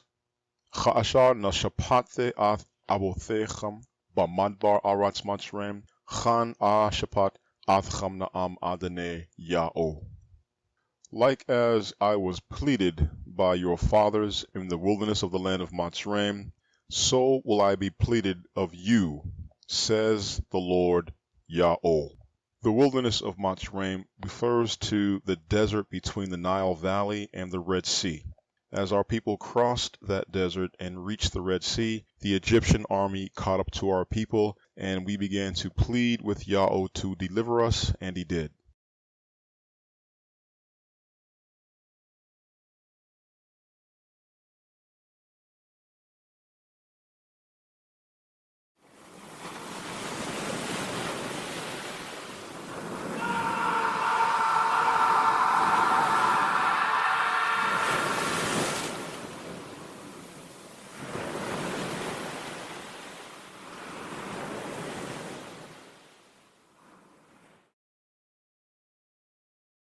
Verse 37. Wahabarte avcham tachat hashabat, wahabate avcham bama sarath habareth. And I will cause to pass you under the rod, and I will bring you in from defection of the covenant. According to Leviticus 27 and 32, a shepherd makes his sheep to pass under the rod for the purpose of counting them one by one. What this tells us is that Exodus is not going to be a dramatic and televised 1 million man march in the course of one day. Rather, Yahweh is going to pick and choose from the masses of his people and cause a select remnant to go to the second wilderness one by one, just as sheep pass under the rod one by one. This is confirmed by Yeram Yahweh, aka Jeremiah, chapter 3 and verse 14. Walakachte avcham achad mager, washenem mamashpacha, wahabate avcham tseon. And I will take you one from a city and two from a family, and I will bring you, O Tseon. Notice there is no preposition to before the word Tseon or Zion in the source language. The word to is added in the English translations, and it is wrong. The woman Tseon is being addressed in this verse with a vocative expression, and she is being told by Yahweh that he is going to gather her one by one from a city and two by two from a family. He is bringing her out of the lands of her captivity in the west to the land of the second wilderness, which is where she has to go prior to her return to the promised land. The prophet Yeshayahu, aka Isaiah, also confirms that the last Exodus will be a one-by-one movement. It will not be a million-man rush to the door to get out all at once. Wahe bayom haho ya chabat ya'o mashabalath hanar gad nachal matrem wa'atham tha lakato la'achad achad bane ya'o shar'al wahe bayom haho yathakai bashopar gadol waba'o ha'abadem ba'aretz ashor wahanadachem ba'aretz matrem wahashatach o'o laya'o bahar hakadash ba Yerushalayim. And it will come to pass in that day, Yahweh will beat off from the stream of the river unto the brook of Matzraim, and you will be collected one by one, O children of Ya'oshar'al. And it will come to pass in that day, the great Shofar will sound, and they will come, the ones perishing in the land of Ashur, and the outcasts in the land of Matzraim, and they will worship Yahweh in the holy mountain in Yerushalayim. These two verses cannot be talking about ancient Matzraim, Egypt, or ancient Ashur, Assyria. The subject is the lands of pyramids in the New World in the West, which is modern-day Matzraim and modern-day Ashur, to the people of Ya'osharal who were brought there by slave ships during the transatlantic slave trade in fulfillment of the curse of Deuteronomy 28 and 68. The imperfect verb Yachabat, meaning he will beat off, refers to the act of threshing with a stick. A person uses a stick to beat the leaves and branches of a tree in order to make the fruit fall from the branches so he can collect the fruit as it falls to the ground. Verse 12 is telling us that Yahweh is going to do this from the stream of the river unto the brook of Matzraim and collect people one by one. Now, these two landmarks, stream of the river and brook of Matzraim, these are bodies of water at opposite ends of each other, and therefore what we are dealing with is the extent of the New World from South America with its massive Amazon River to North America with its massive Missouri River. It is the New World in the West in its entirety from south to north. All of the prophets knew that the nation of Ya'osharal will be collectively brought by ships as slaves to the lands of pyramids in the New World. Verse 13 tells us the movement of the people one by one will begin when the great Shofar is sounded, and then the ones perishing in the land of Ashur and the outcasts in the land of Matzraim will leave on their own. Ashur and Matzraim in this verse are prophetically the same place, i.e. the New World. Notice all four quarters of the world are not in view here. Only the New World in the West is. This is where the people of Ya'osharal are perishing and where they are outcasts. These two verses describe their exodus out of the New World. The sound of the great Shofar is what gets them moving, and this sound can be nothing other than the name Yahweh. It is the return of the name after centuries of absence which initiates this Exodus movement. The last part of verse 13 says, they will worship Yahweh in the holy mountain at Yerushalayim. This is where people can easily become confused. The prophets have already made it clear that the remnant of Ya'osharal will not go straight from the lands of their captivity to the promised land. They must go to the wilderness first, just like their ancestors did right after the first Exodus. So the holy mountain and Jerusalem in this verse is not the geographical Jerusalem that lies in ruins today. The holy mountain and Jerusalem in this verse is referring to the woman Seon, who gathers herself together in the second wilderness and builds her own city. This will be the holy mountain and Jerusalem where she will worship Yahweh until she is ready to leave the wilderness and reclaim the promised land. It's talking about when you get into the wilderness. Yes, you have to go to the wilderness again. The same way when you came out of Egypt and you went into the wilderness and made the first covenant is the same exact way when you come out of America, which is the modern Egypt, you're going to have to go into the wilderness again.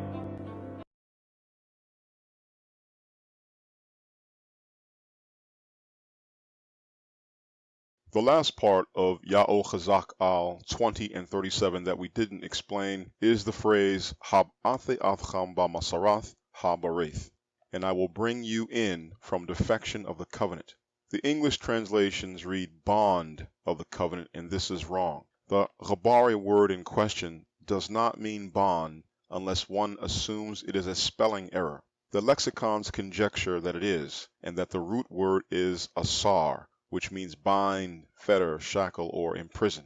The obvious problem with this assumption is that the covenant is not a fetter, shackle, or handcuff, nor is it a prison. Keeping the covenant for Ya'osharal is life.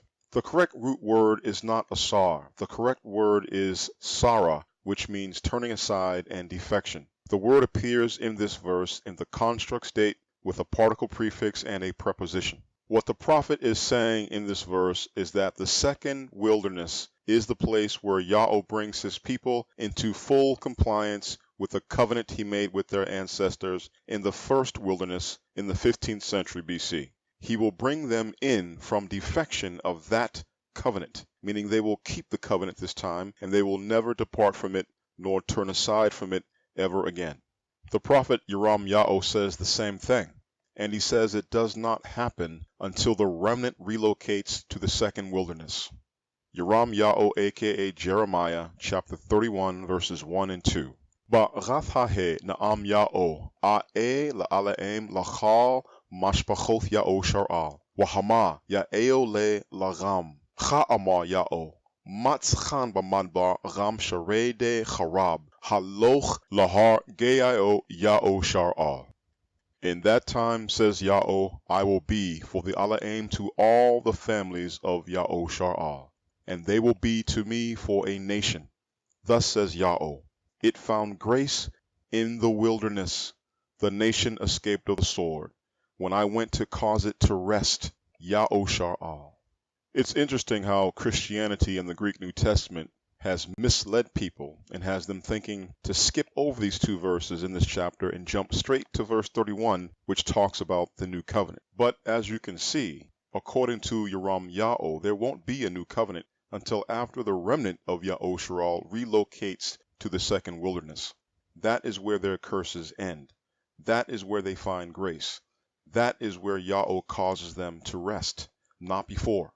Just as the first covenant was not made until the people exited Mitzrayim and went to the wilderness, the new covenant, which is simply the same first covenant but renewed and written on the heart, will not be made until the remnant exits the new world and moves to the second wilderness. Verse 38. Wa barote macham ha maradem, wa ha pashaem be, ma aratz ma goreham Otse Otham, Wa'al Adamath Ya'oshar'al La Yabo, Wa'yadaitham Che'ane Ya'o. And I will purge from you the ones who rebel, and the ones who transgress against me. From the land of their wandering I will bring them forth, but to the land of Ya'osharal not will he come, and you will know that I am Yahweh. This is a very important verse of the wilderness scriptures. It tells us that there is only one correct wilderness location. There are not several different wilderness locations. It tells us that Yahweh is going to purge the rebels and transgressors from among his chosen remnant. These people will be brought forth from the new world. But notice carefully that the verse does not say they will be brought to the wilderness. They are not going to the wilderness. These are OMPP claiming the heritage, but disobeying Yahweh's instructions. They are doing their own thing and making up their own way. This verse says, when we see this, we will know that he is Yahweh, and we are already seeing it. Many OMPP are leaving the new world, but they are going everywhere except where the prophets tell us we must go. That is Yahweh, and that is his purge.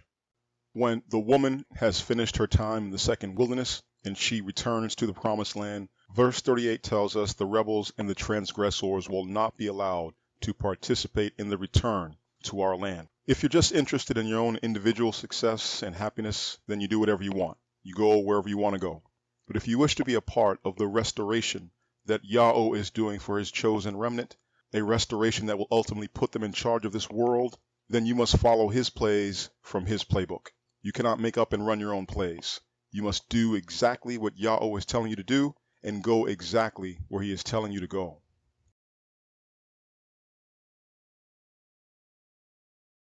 It's talking about when you get into the wilderness.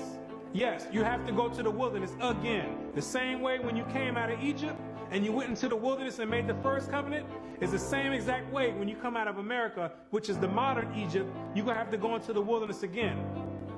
He was right about this. I'm going to keep saying it because I want him to know he was right. But how do I know I'm right about the location of the second wilderness? How do I know it is an archipelago? Yeshai-Yaho, aka Isaiah, chapter 41 and verse 1. Hach resho ale'em, wala amem yach lepo chach, yagasho az yadabaro yachado lamashpat nakaraba. Keep silent before me, islands, and the people will renew strength. They will approach, then they will speak together. For judgment, let us come near. The only reason the Elohim of Yahushar'al would be telling a group of islands to be silent, to be quiet, to shut up, so that his people can renew strength is because that archipelago is the second wilderness where their strength will be renewed. This group of islands is ordered by Yahweh to let the restoration of his nation take place in their own country. The people will come, and they will come together for judgment to keep the commandments of Yahweh. So there is no doubt that the second wilderness is an archipelago. But how do I know this archipelago is in the Far East? Yeshai-Yaho, chapter 24, verse 15. Rachan, ba'orem chabado Yahweh, ba'e hayam, sham Yahweh alae Yahushar'al. Therefore, in the fires, glorify Yahweh. In the islands of the sea, the name Yahweh, the Elohim of Yahushar'al. The word Orem in this verse, translated fires, refers to the sunlight that shines from the Far East. It is the ultimate origin of the word Orient. This verse is a command to the remnant of Yahushar'al that they must glorify Yahweh in an archipelago of the sea in the Far East. This is a direct order, not a suggestion. There is only one archipelago of the sea in the Far East where the name Yahweh has been reintroduced to the world by Yahweh through a ravenous bird, and from where that name is now being proclaimed to OMPP in the West, and that is the Philippines. The true name returns from an archipelago in the Far East. This is how you know these other names are fake. Did the name Jehovah come out of here? No. Did the name Yahweh come out of here? No. Did the name Yahweh come out of here? No. Did the name Yahuwah come out of here? No. Did the name Ahaya come out of here? No. The only name that has come out of the Far East from an archipelago of the sea is the name Yahweh that I started proclaiming, and that name is now being praised by OMPP in the West. Like it, don't like it, it's a fact. The first wilderness was the place where Moshe received the answer to the question, Ma Shemo, what is his name? The second wilderness is the place from where that name returns to the world. That is your beacon. That is your rallying point. The place where he has chosen to put his true name. If his name is not Yahweh, nothing I teach is valid. If his name is Yahweh, and it most certainly is, then the second wilderness is located in the Philippines and nowhere else. So what is the second wilderness for? Why does the remnant need to go there? Because we cannot be restored as a people within the lands of our captivity in the New World. That is not why Yahweh brought us there by ships. He brought us there to be punished and to show us no favor. Yeram Yahweh, aka Jeremiah chapter 16, verse 13. Wahatlathe athcham magal ha'aratz haza'ath gal ha'aratz ashala yadaitham atham wa abathecham wa gabatam sham ath aleim acharem yomam wa leila ashala athan lacham chanena. And I will cause you to be thrown out from upon this land, upon a land which you do not know, you or your fathers, and you will serve there other gods, day after day and night, which I will not give you favor. And this one verse sums up your history in the New World ever since you arrived on those slave ships in the 15th century AD, and ever since you embraced the religions and the idolatry of your slave masters. Nothing you've done to try to uplift yourselves as a people has worked.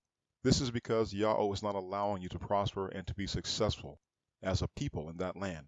You are under curses in that land. The second wilderness is where your curses will finally stop. They don't stop as long as you stay there. You have to leave, and this is why the prophets command you to leave.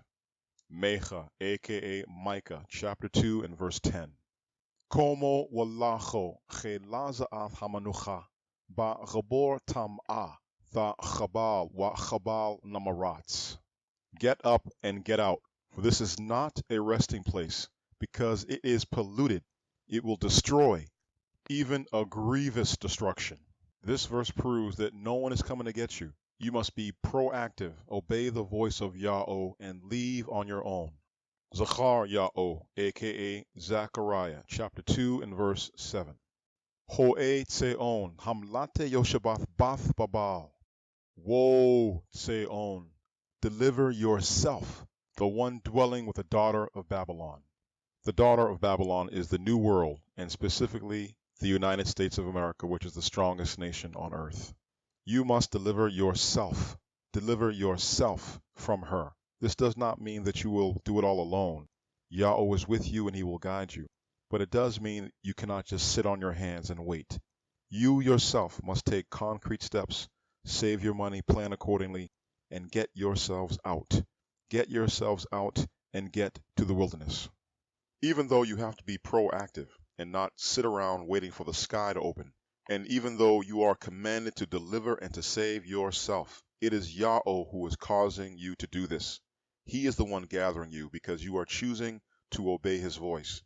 He will help you and remove obstacles out of your way.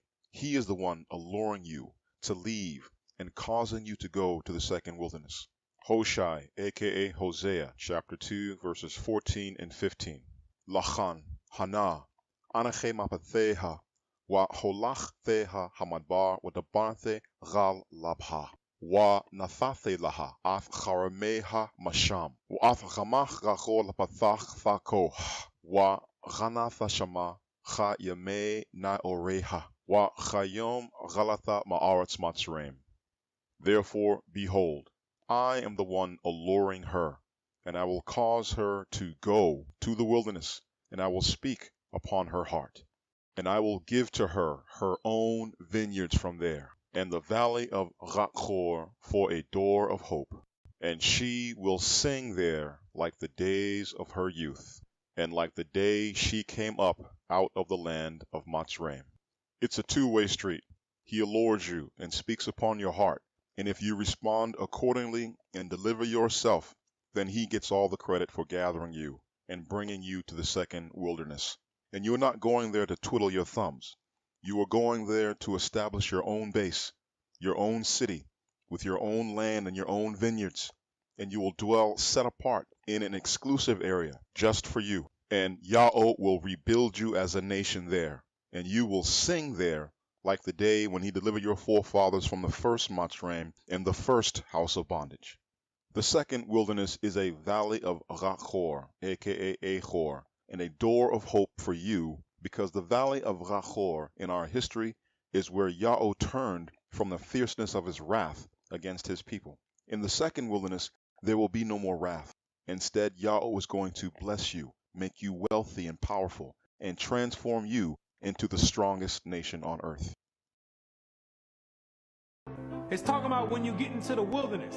Yes, you have to go to the wilderness again. The same way when you came out of Egypt and you went into the wilderness and made the first covenant is the same exact way when you come out of America, which is the modern Egypt, you're going to have to go into the wilderness again. Yahweh is the one who cursed you, and he is the only one who can uncurse you. He alone knows how to bind up your wounds as a people. He alone knows exactly what medicine to prescribe for you. You need quiet and secure dwellings. Dwellings where you are never worried if your loved ones make it home at night. Dwellings where you are never concerned about your child playing outside with a toy gun, but gunned down by an officer who pretends his life was in danger and that your child had a real gun. Use lands in the West where you have no bargaining chips or leverage of any kind, in a system designed to gentrify, kill, and incarcerate as many of you as it possibly can, and to go where Yahweh tells you to go.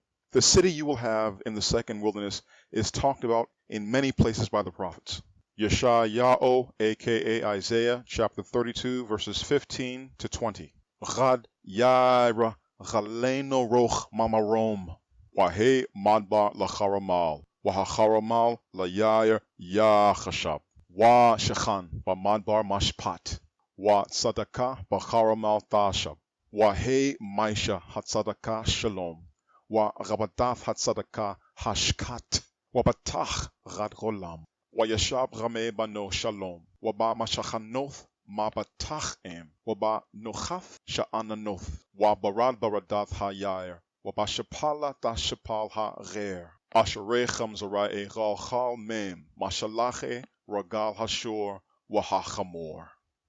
Until power will be poured out upon us from on high, and the wilderness will be a vineyard, and the vineyard will be reckoned a wooded mountain, and judgment will dwell in the wilderness, and righteousness will remain in the vineyard, and the righteous work will be shalom, and righteous service will be quietness and security always.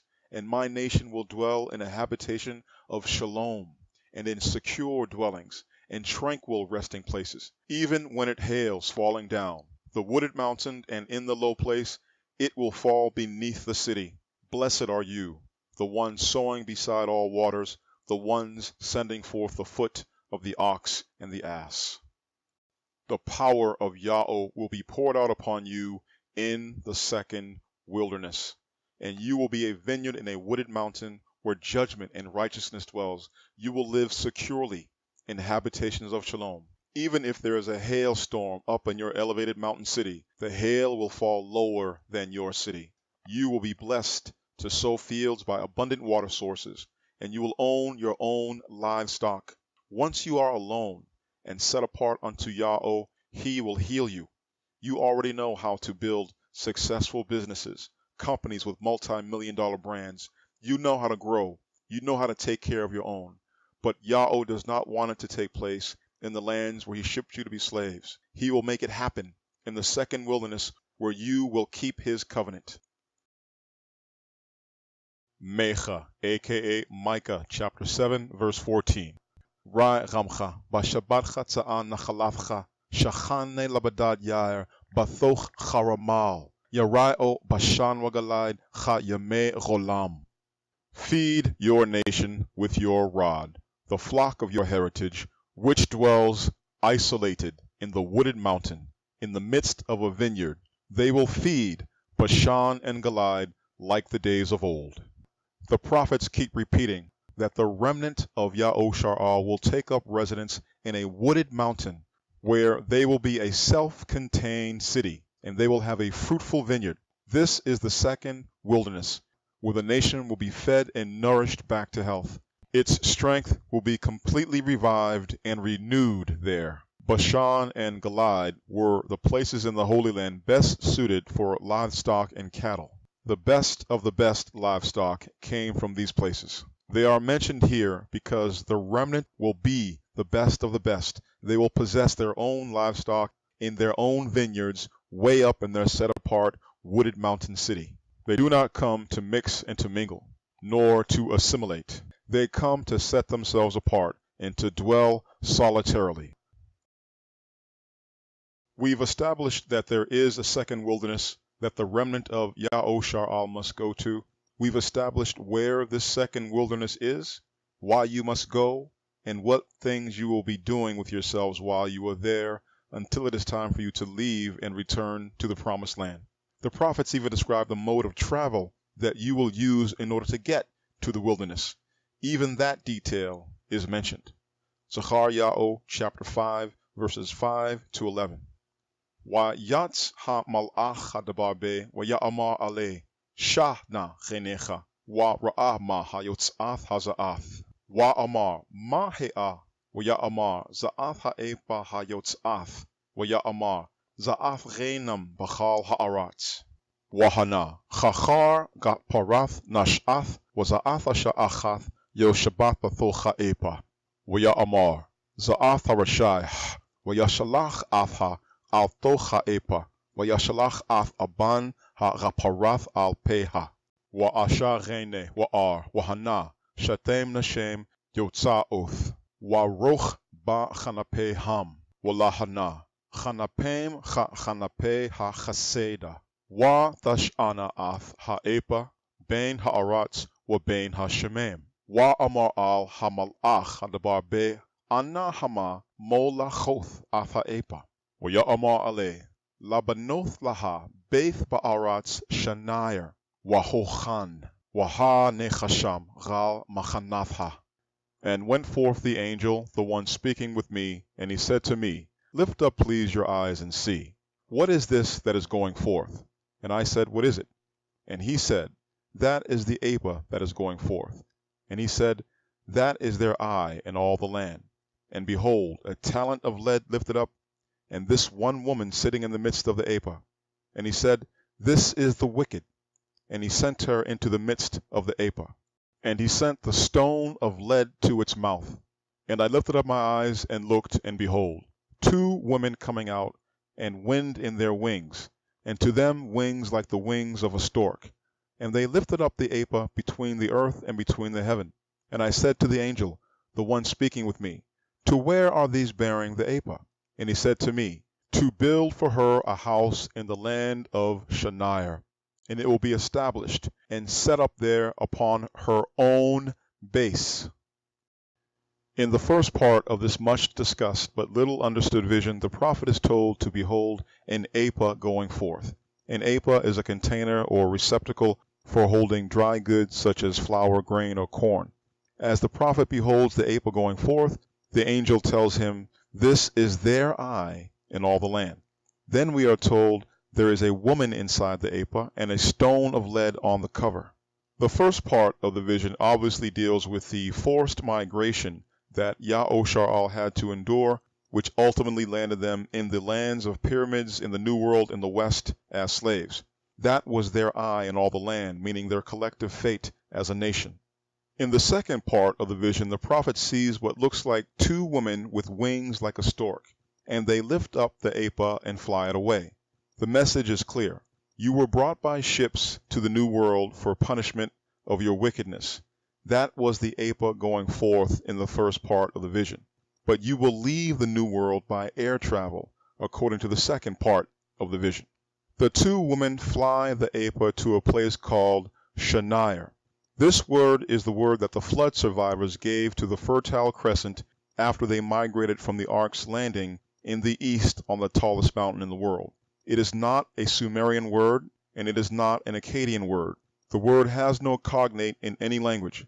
It is Shapal Borora, the pure language, i.e. Ghabare. The only reason Masha would say that the first name of Mesopotamia after the Great Flood was Shanair in Genesis 11:2, when this isn't a Sumerian or Akkadian word, is because the language before and immediately after the Great Flood, prior to the Tower of Babel, was not Sumerian or Akkadian. The language before and immediately after the Great Flood, prior to the Tower of Babel, was the language Yahweh spoke to Masha with. Shanair combines the particle prefix Shah with the noun Nair. The word means that which is nascent. It is an appropriate word to describe both the lush and well-watered region in the Far East where Nach, aka Noah, lived prior to the flood, as well as what became the new ground zero for humanity and the cradle of civilization after the flood, because the Fertile Crescent was initially the best place in the world to grow newly domesticated plants and crops after the flood. And since Shanair is really a pre-flood word, a word that the flood survivors brought with them from the east after the ark landed on the mountains of Ararat, aka Mount Everest, the word Shanair originally described the most fertile part of the world prior to the Great Flood. That part of the world is in the Far East where the Garden of Ghadan or Eden existed. This proves by Scripture that the second wilderness is called the Wilderness of the Nations because it is where the Garden of Ghadan was located, the original habitat of man. The two women in the vision, who are really machines that fly, i.e. jumbo jets, they carry the woman to Shinar to build her a house and to establish her there upon her own base. This is what the second wilderness is for. It is for you to have your own base where you will be left alone so that you may be restored and raised to your feet as a nation. You were brought to the New World by slave ships. Your exodus out of the New World will be in airplanes.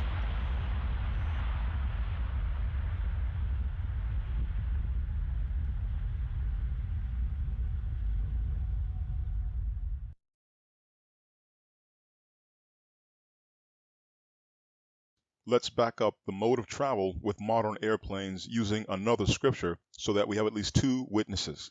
And then we will discuss the time of the Exodus by when the remnant should prepare to depart and move to the second wilderness. Hoshai, aka Hosea, chapter 11, verses 10 and 11. Achare ya'o yalacho, cha'are yasha'ag, che'ho yasha'ag, wa yacharado banem mayam, yacharado chat sopor mamatzreim, Wacha Yonah ma'aretz Ashur. Wahoshabathe gal batheham na'am Ya'o. After Ya'o will they walk, and like a lion he will roar. For he will roar, and they will be startled, the children from the west. They will be startled, like a bird out of Mitzrayim, and like a dove out of the land of Ashur. And I will cause them to be put upon their own homes, says Ya'o. The children from the West are none other than OMPP brought to the West by slave ships to modern-day Mitzrayim and Ashur, which is North America, Central America, the Caribbean, and South America. They will be startled like birds and fly out of those lands after they hear Ya'o roar like a lion. The lion's majestic roar was designed by Ya'o, and the lion's roar produces the pronunciation of his holy name.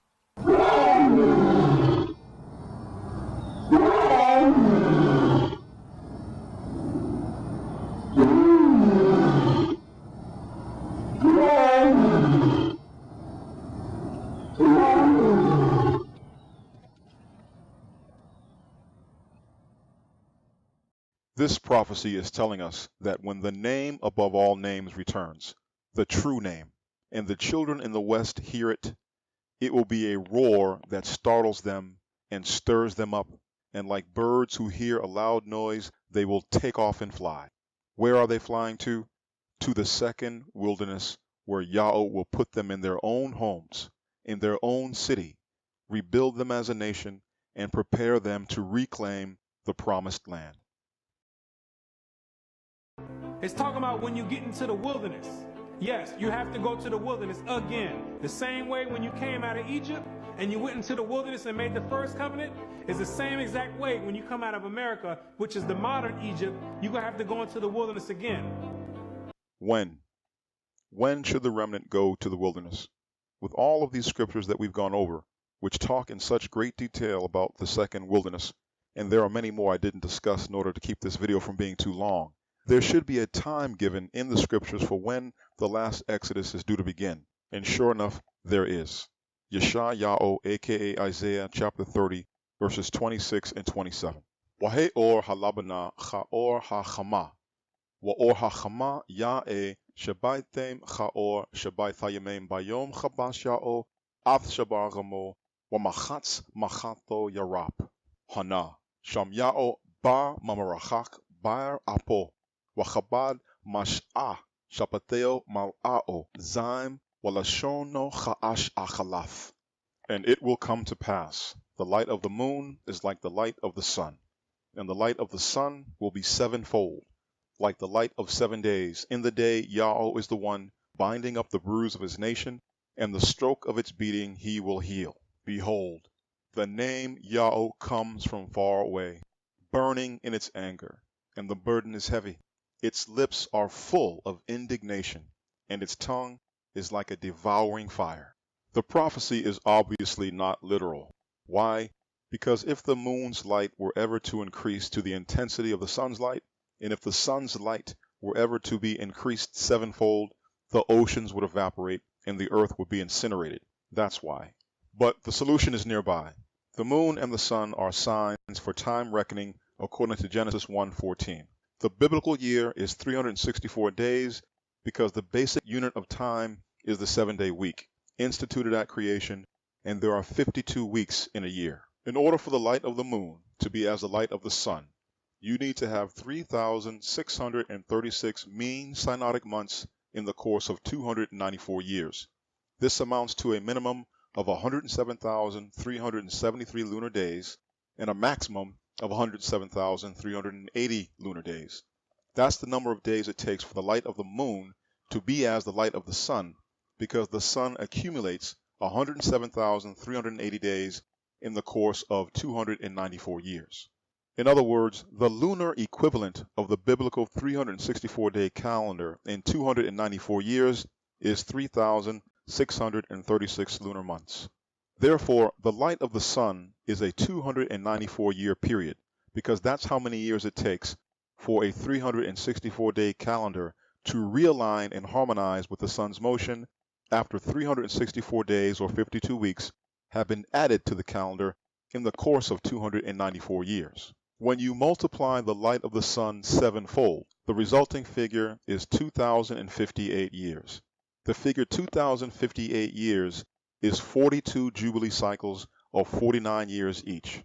What this scripture, an encrypted message in a bottle, is telling you is that Yahweh will begin to bind up the bruise of his nation and heal the stroke of its beating after a period of 2,058 years of bruises and beatings have run their course over his people.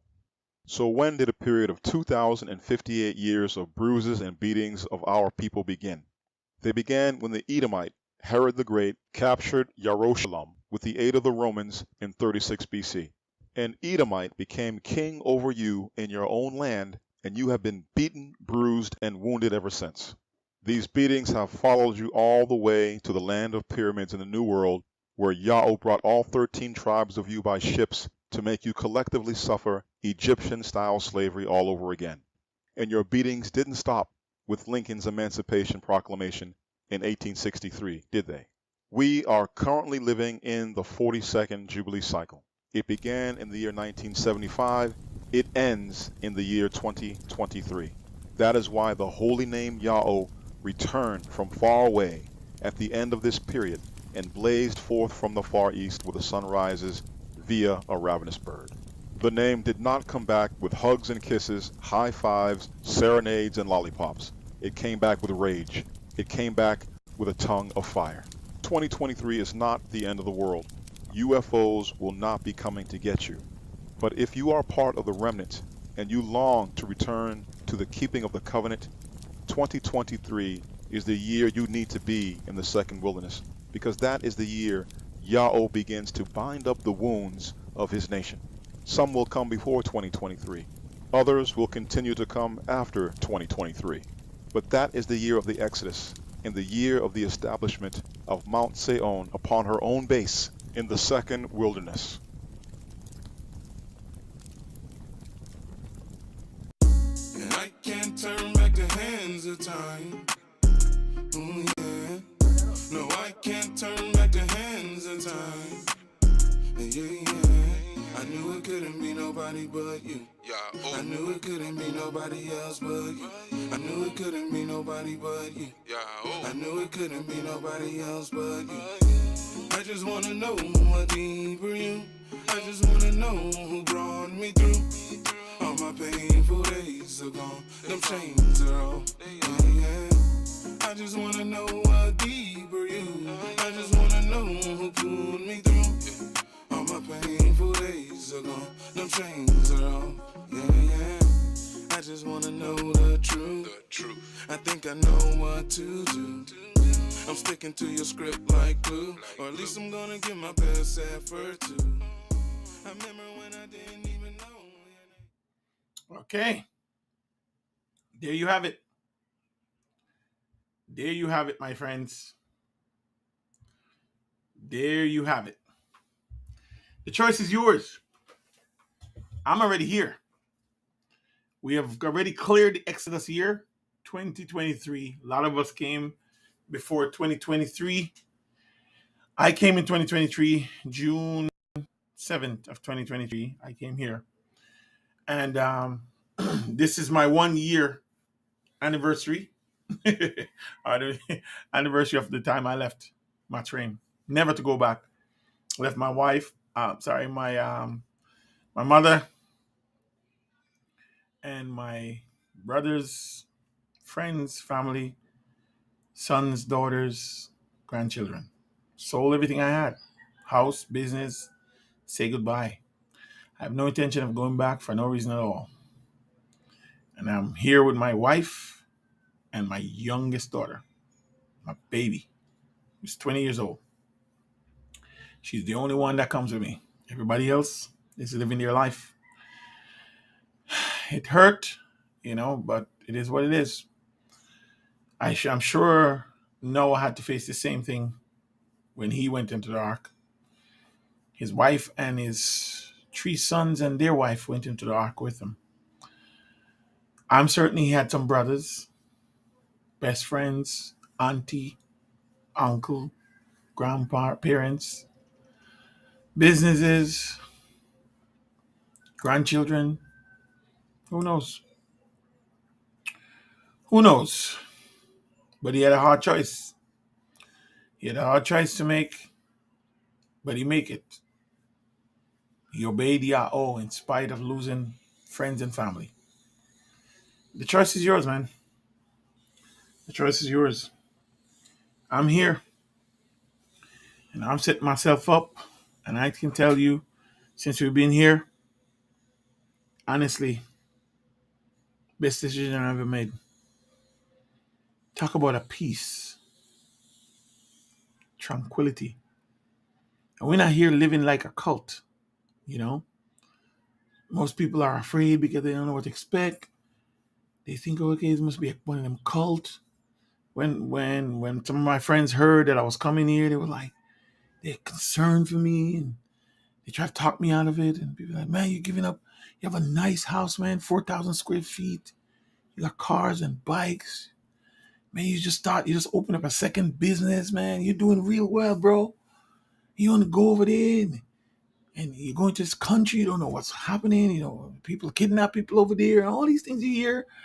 Yeah, third world country and underdeveloped country and all kind of something people say about here. And I'm concerned for you, bro. You might, be a part of a cult, and man,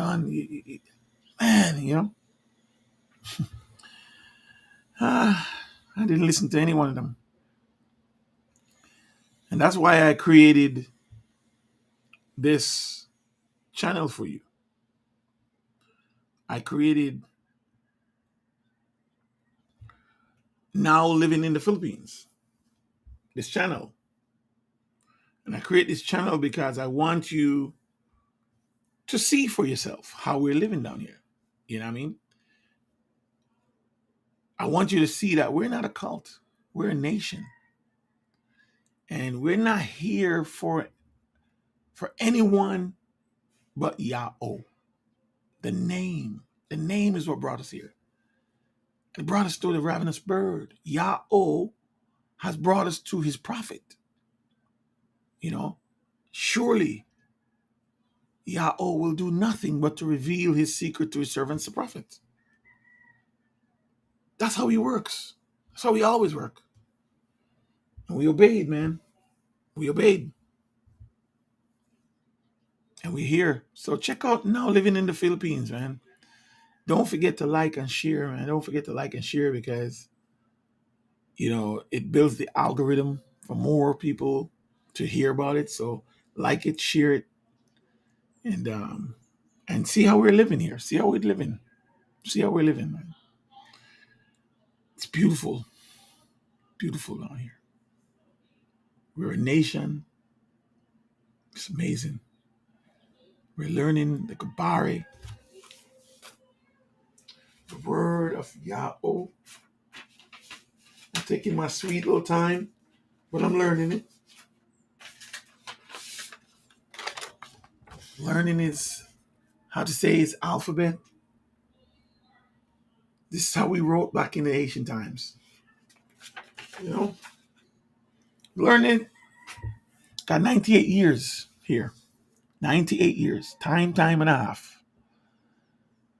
Times and half a time. 98 years. So I pray that I see it, that we're the first runners. I pray that we go on the land, build the sanctuary again, and we have the city up there and see the pillar of cloud by day and the fire by night. I hope I see it. But if I don't, doesn't matter. I'm walking in his obedience and I'm free of the curse. And I'm happy, man. I'm happy, you guys. I'm sad that my family, my children, my heirs, my boys, they're not here. My girls, they're not here. My mom not here. My in-laws, they're not here. But that's the tears he's going to wipe off our eyes when they are destroyed. Because they will be destroyed, guys. They'll be destroyed if they don't heed the warning. They'll be destroyed. And we're going to cry because we're going to miss our moms and our fathers and our brothers and friends and family and grandchildren. We're going to cry, but he's going to wipe the tears of our eyes because his word is going to be fulfilling us. So, yeah. So for the next year until spring, I'm going to be preaching this message, and I'm going to be just playing the ravenous bird over and over because he's the man that was chosen to execute the counsel. And there's nothing I can say to you that he can't say to you better. You know what I mean? I can't speak the language fluently. I barely know the alphabet. But I'm learning. But this man that is called by Yahweh is fluid.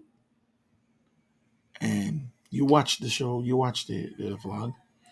Go check out the Ravenous Bird, man. Check him out on YouTube. And watch True Name of the Creator, because some of you still calling up on the name Jesus. Some of you still calling up on the name Buddha. Some of you still calling up on the name from foreign gods. And there's only one true God. And no nation on earth, no kingdom on earth, no religion on earth, no church on earth, and no kingdoms on earth worship the Creator. Only a special people who are called by his name. And he's gathering us here to restore our power. And to restore our power, he has to destroy the powers of the earth. So that's why we're here. So we just gotta wait and see. Please don't let this fall on deaf ears. Yeah. All right. I'm hungry. I want to eat something now. Thank you for watching. I appreciate you guys a lot. Totally.